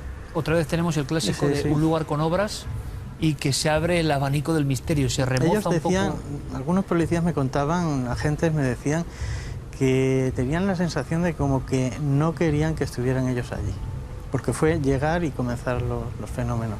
Obras, llegar, hacerse dueños, entre comillas, ¿no?, de un territorio que había sido otra cosa, y empiezan los fenómenos. Vamos a intentar descifrarlo. Desde luego esta investigación en vivo y radiofónica, pero yo de inmediato quise compartirla con todo el público del Cuarto Milenio, abre una serie de abanicos, de posibilidades. Pueden hasta incluso darnos ideas. ¿Cómo se ataja de nuevo esta historia? ¿Se podrá volver a investigar? ¿Tendremos noticias de este lugar? Bueno, de momento lo dejamos ahí, y desde luego en cualquier lugar, hasta en una comisaría, una dependencia policial, que eso es muy raro, pueden pasar cosas. Gracias a esos responsables por dejar a Gonzalo y después a todos nosotros investigar, porque simplemente queremos saber, a ver si descubrimos algo. Nacho, Clara, hasta la próxima aventura, que sé que vienen varias bastante fuertes. Gracias, compañeros, como gracias siempre. A ti, buenas noches. Y Gonzalo, hasta la próxima historia. Muchas gracias. Vamos a ver si perseguimos una serie de sombras que han soliviantado a algún que otro vecino también en los campos de Extremadura. Lo tienes que contar. Gracias, sí. compañero. Muchas gracias a ti. Y nosotros proseguimos, continuamos. Ya saben que Cuarto Milenio sigue, y sigue hacia unos ámbitos que salen del mundo de lo religioso, del antiguo colegio, de la dependencia policial, del miedo. 7 figuras, no es fácil, pasando de una clase a otra. Por eso decíamos, ¿tendrá que ver o no? ¿Se está contando una historia? ¿Esa historia está demasiado en la mente y se refleja de alguna forma? ¿Tendrán explicación las sensaciones de nuestros amigos de 2 tipos aquí hechos y derechos y que se visten por los pies, que sintieron como en ningún otro lugar esas vibraciones? ¿Podremos ir más allá, como dice Clara Tavoces, a nivel de investigación? Vamos a intentarlo, pero nos marchamos con el mundo de lo digital. Ha habido noticias especiales sobre archivos que tienen que ver con ovnis, con España también, y con un nombre como muy enigmático, ¿no?, que se ha quedado ahí. Proyecto Libro Azul. Yo quiero saber más. ¿Y ustedes?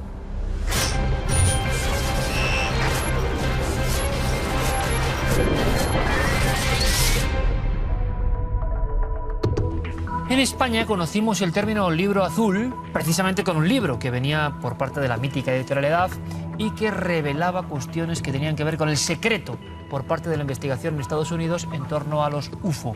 Bueno, pero ahora todo esto ha vuelto a la luz. ¿Por qué? ¿Por qué en todos los medios? Creo que Diego Marañón piensa que muchos medios, y además, no es cuestión de enmendar la plana ni mucho menos, pero que se han equivocado, que hay que separar paja y trigo. Diego Marañón, compañero, buenas noches. Hola Iker, buenas noches. Pues sí, vamos a ver si lo explicamos. Porque ocurre de vez en cuando que los medios generalistas se hacen eco de forma masiva de alguna noticia relacionada con los no identificados. Sobre todo suelen prestarle algo más de atención cuando esos objetos comparten titular con ciertas instituciones oficiales. Y eso es lo que ha ocurrido hace unos días. El asunto, desde luego, parece importante a los ojos del usuario medio. Estados Unidos, decían, desclasificaba, volcaba sus archivos secretos sobre ovnis en Internet. Sería un tremendo titular si no fuera porque en esencia es falso. Esos documentos, todos ellos llevan años disponibles en distintos lugares de la red. Entonces, ¿cuál es la novedad? Pues te hago un resumen rápido. Como explicabas, todo parte de una iniciativa del gobierno de Estados Unidos que desde 1952 y durante 17 años investigó el riesgo para la seguridad nacional que aquella creciente oleada de avistamientos de aquel país estaba trayendo a la actualidad, ¿no? Como resultado de aquellos programas que funcionaron bajo distintos nombres, hasta el definitivo Proyecto Libro Azul, se obtuvieron 12.618 informes de casos alrededor de todo el mundo, de los que más de 700 quedaron sin explicación. Bueno, ese material estaba hasta ahora disperso en libros, en cientos de páginas web y en los archivos nacionales de Washington, es el que acaba de recopilar en un solo sitio John Greenwald, un aficionado al tema OVNI. Es un proyecto que este entusiasta comenzó hace 20 años cuando era un adolescente y que ahora ha puesto a disposición de todo el mundo de manera gratuita en una gigantesca base de datos llamada The Black Vault, y por eso lo traemos a Misterio 4.0. Son los archivos completos y originales, están en formato PDF, pero Iker, lo verdaderamente novedoso es que están clasificados y ordenados de tal forma que podemos efectuar búsquedas concretas. Y claro, buscando, evidentemente uno quiere saber lo que ha pasado en su entorno, en su país. Una vez más, una sola persona hace más, tengo que decirlo, que muchas instituciones. Una vez más, el entusiasmo de alguien hace una labor titánica, heroica, y ahí queda, y ahora la pueden disfrutar. Nos gusta que esto ocurra. Pero ¿qué dice el proyecto Libro Azul, o qué dijo en su día en torno a los ovnis en España? ¿Qué destacarías tú por encima de todo? Pues yo, Iker, he hecho una búsqueda y efectivamente hay documentación oficial de casos ocurridos en nuestro país.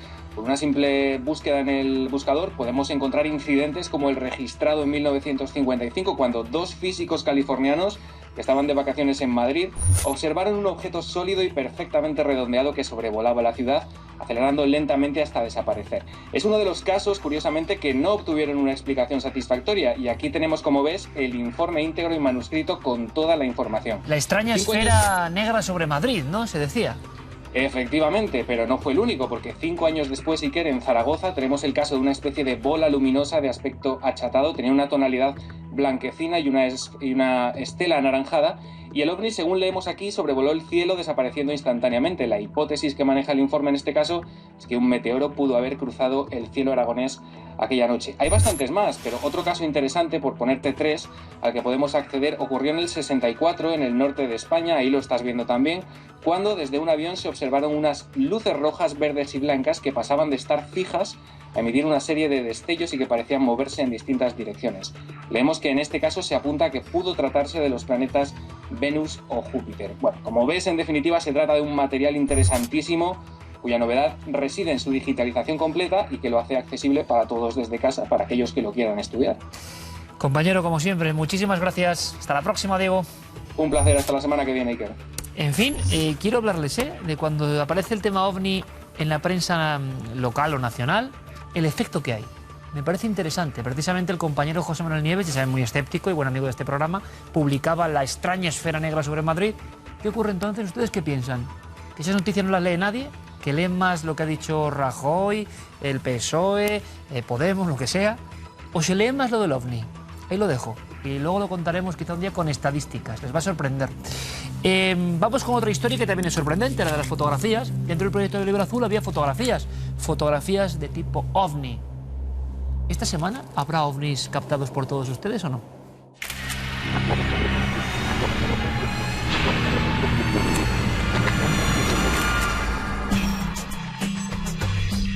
La primera fotografía de esta semana nos lleva hasta Brenes, en Sevilla, desde donde nos enviaba la fotografía José Alberto López Navarro. Nos dice que la imagen tiene unos 40 años, como vemos está deteriorada ya por el paso del tiempo, pero que ha sido justo cuando hacía con su teléfono móvil una fotografía a esta imagen, cuando se ha dado cuenta de que había algo extraño en ella, justo encima del niño, en la parte de atrás. Ahí lo tenemos. Esta sería la fotografía normal con el niño, y ahí él cree ver una cara, un rostro, no se sabe muy bien si de hombre o de mujer.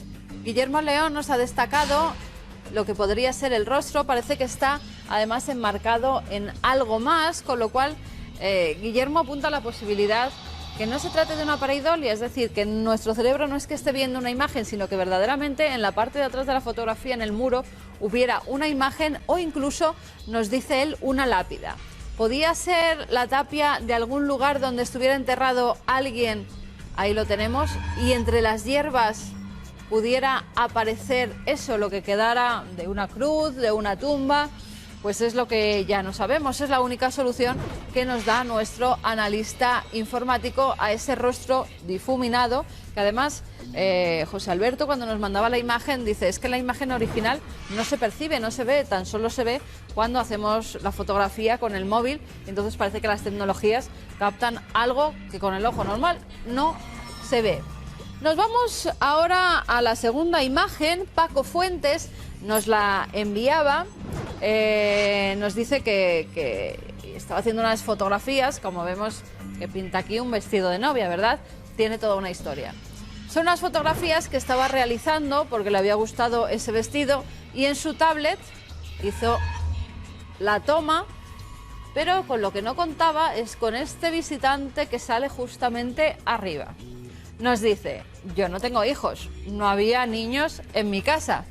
¿Y por qué sale el rostro de ese pequeño? Además es que se ve perfectamente, parece que esté incorporado, ¿verdad?, asomándose. Bueno, la posibilidad que nos da Guillermo, a ver, porque es un truco de televisiones, enfoques, emisiones. Guillermo lo que plantea es, ¿puede ser una emisión de televisión que se ha reflejado en algún mueble, en alguna mesa de cristal que tenga y ha aparecido en la tablet y la tablet ha captado esa fotografía? Bueno, pues no lo sé de qué forma se podría haber captado, pero esa es la única solución que nos da Guillermo León. Igual ustedes reconocen a este niño, esta imagen, algún anuncio, alguna serie de televisión donde pueda salir un pequeño con estas características. O tienen imágenes muy extrañas, no saben lo que salen ellas y nos las quieren enviar, pues ya saben que hay dos vías de contacto. A través del correo electrónico cuartomilenio@4.com y nuestro apartado de correos 18.189 con el código postal de Madrid 28080. Y las redes sociales ya saben que nos tienen que seguir en Nave del Misterio.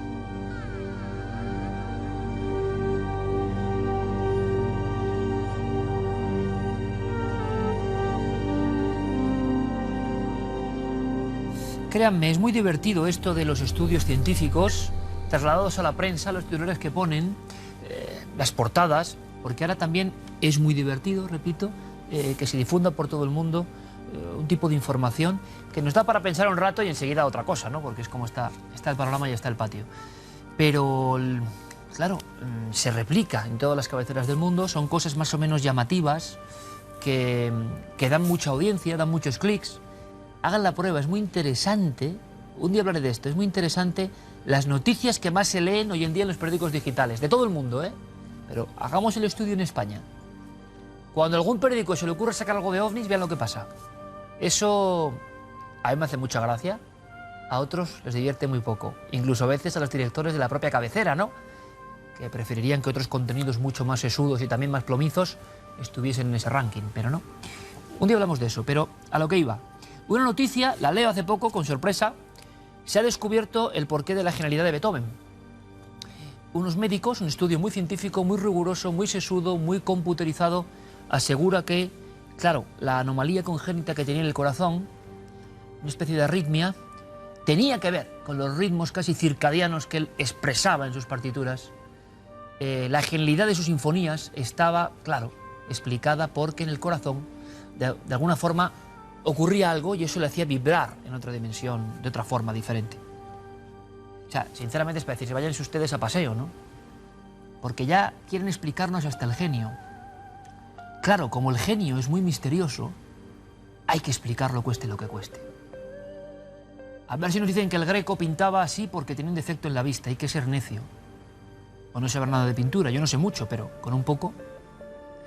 Goya, el mayor creador posiblemente de la historia de la humanidad a nivel plástico, o uno de los mayores, resulta que hizo sus más increíbles obras adelantándose al mundo entero en 2 siglos porque bebía. Cosas de ese tipo, tan bonitas. Así quizá no nos sintamos tan lejos de los genios. Hombre, si yo también bebo, me voy a poner a escribir ahora como Edgar Allan Poe enseguida, ¿no? Si me tomo 3. Yo no sé si esto es por pura vagancia o por querer rellenar contenidos, o, como yo no me fío de nada ni de casi nadie, la sensación de que poco a poco, a marchamartillo, ustedes crean lo que quieran, yo pienso esto, se nos da la instrucción de que no hay nada tan misterioso, de que todo es más o menos plano, de que, oye, Beethoven, pero ¿quién era Beethoven, hombre? Tenía un defecto en el corazón. Como mi tío Aurelio, no sé quién, tiene otro defecto en el corazón, igual hay un Beethoven en potencia, no, pero no ha hecho nada en su vida, ya, pero... Es decir, el genio artístico sigue siendo el último reducto para el misterio. Cuando uno contempla de verdad un genio artístico se da cuenta de que no es como los demás, de que toca códigos, trabaja con ellos, ve cosas, como decía Picasso, que los demás no ven. Eso sí, al otro lado, y sobre todo tiempo después, cuando el personaje ya no existe, cuando no se puede defender, le dirán que tenía problemas alucinatorios, que tenía problemas cardíacos, que bebía más de la cuenta, que su hemisferio cerebral resulta que se había irradiado por... ¿Me entienden? Todo explicable. Y yo pienso todo lo contrario. Por eso hay tan pocos genios, y por eso siguen siendo un auténtico misterio, porque su conexión con lo elevado, su conexión con lo sublime, su conexión con lo que no es plomizo, ni cotidiano, ni se puede medir, los hace únicos. Yo no soy ningún genio, pero no me siento abrumado porque haya genios. Es más, admiro a los genios. Pero hay algo en nuestra especie que quiere como igualarlos. A cualquier nivel. Leonardo, pero bueno, Leonardo en el fondo, pues no sé, tomaba no sé qué plantas o... Tenemos que explicarlo. Tiene que ser comprendido el genio. ¿Y saben lo que pasa? Que el genio es incomprensible. El genio de verdad es marchamo de misterio. El genio, por lo que sea, que no lo sé, el don existe. Nos quedamos un poco abrumados y un poco acomplejados cuando alguien es genial. Hay dos actitudes. Abrumarse, acomplejarse, explicarlo y decir que todos somos más o menos iguales, que a ver quién se cree eso. Pero es un discurso que engancha mucho también, ¿eh? Oiga, no se siente usted. Usted no ha hecho nada, no tiene pasión por nada, no quiere estudiar nada, no ama nada, pero usted es igual que el genio. Bueno, si usted se lo cree, resulta que Picasso decía, yo creo mucho en la inspiración, pero resulta que me pilla siempre trabajando. Resulta que todos estos genios tenían un común denominador.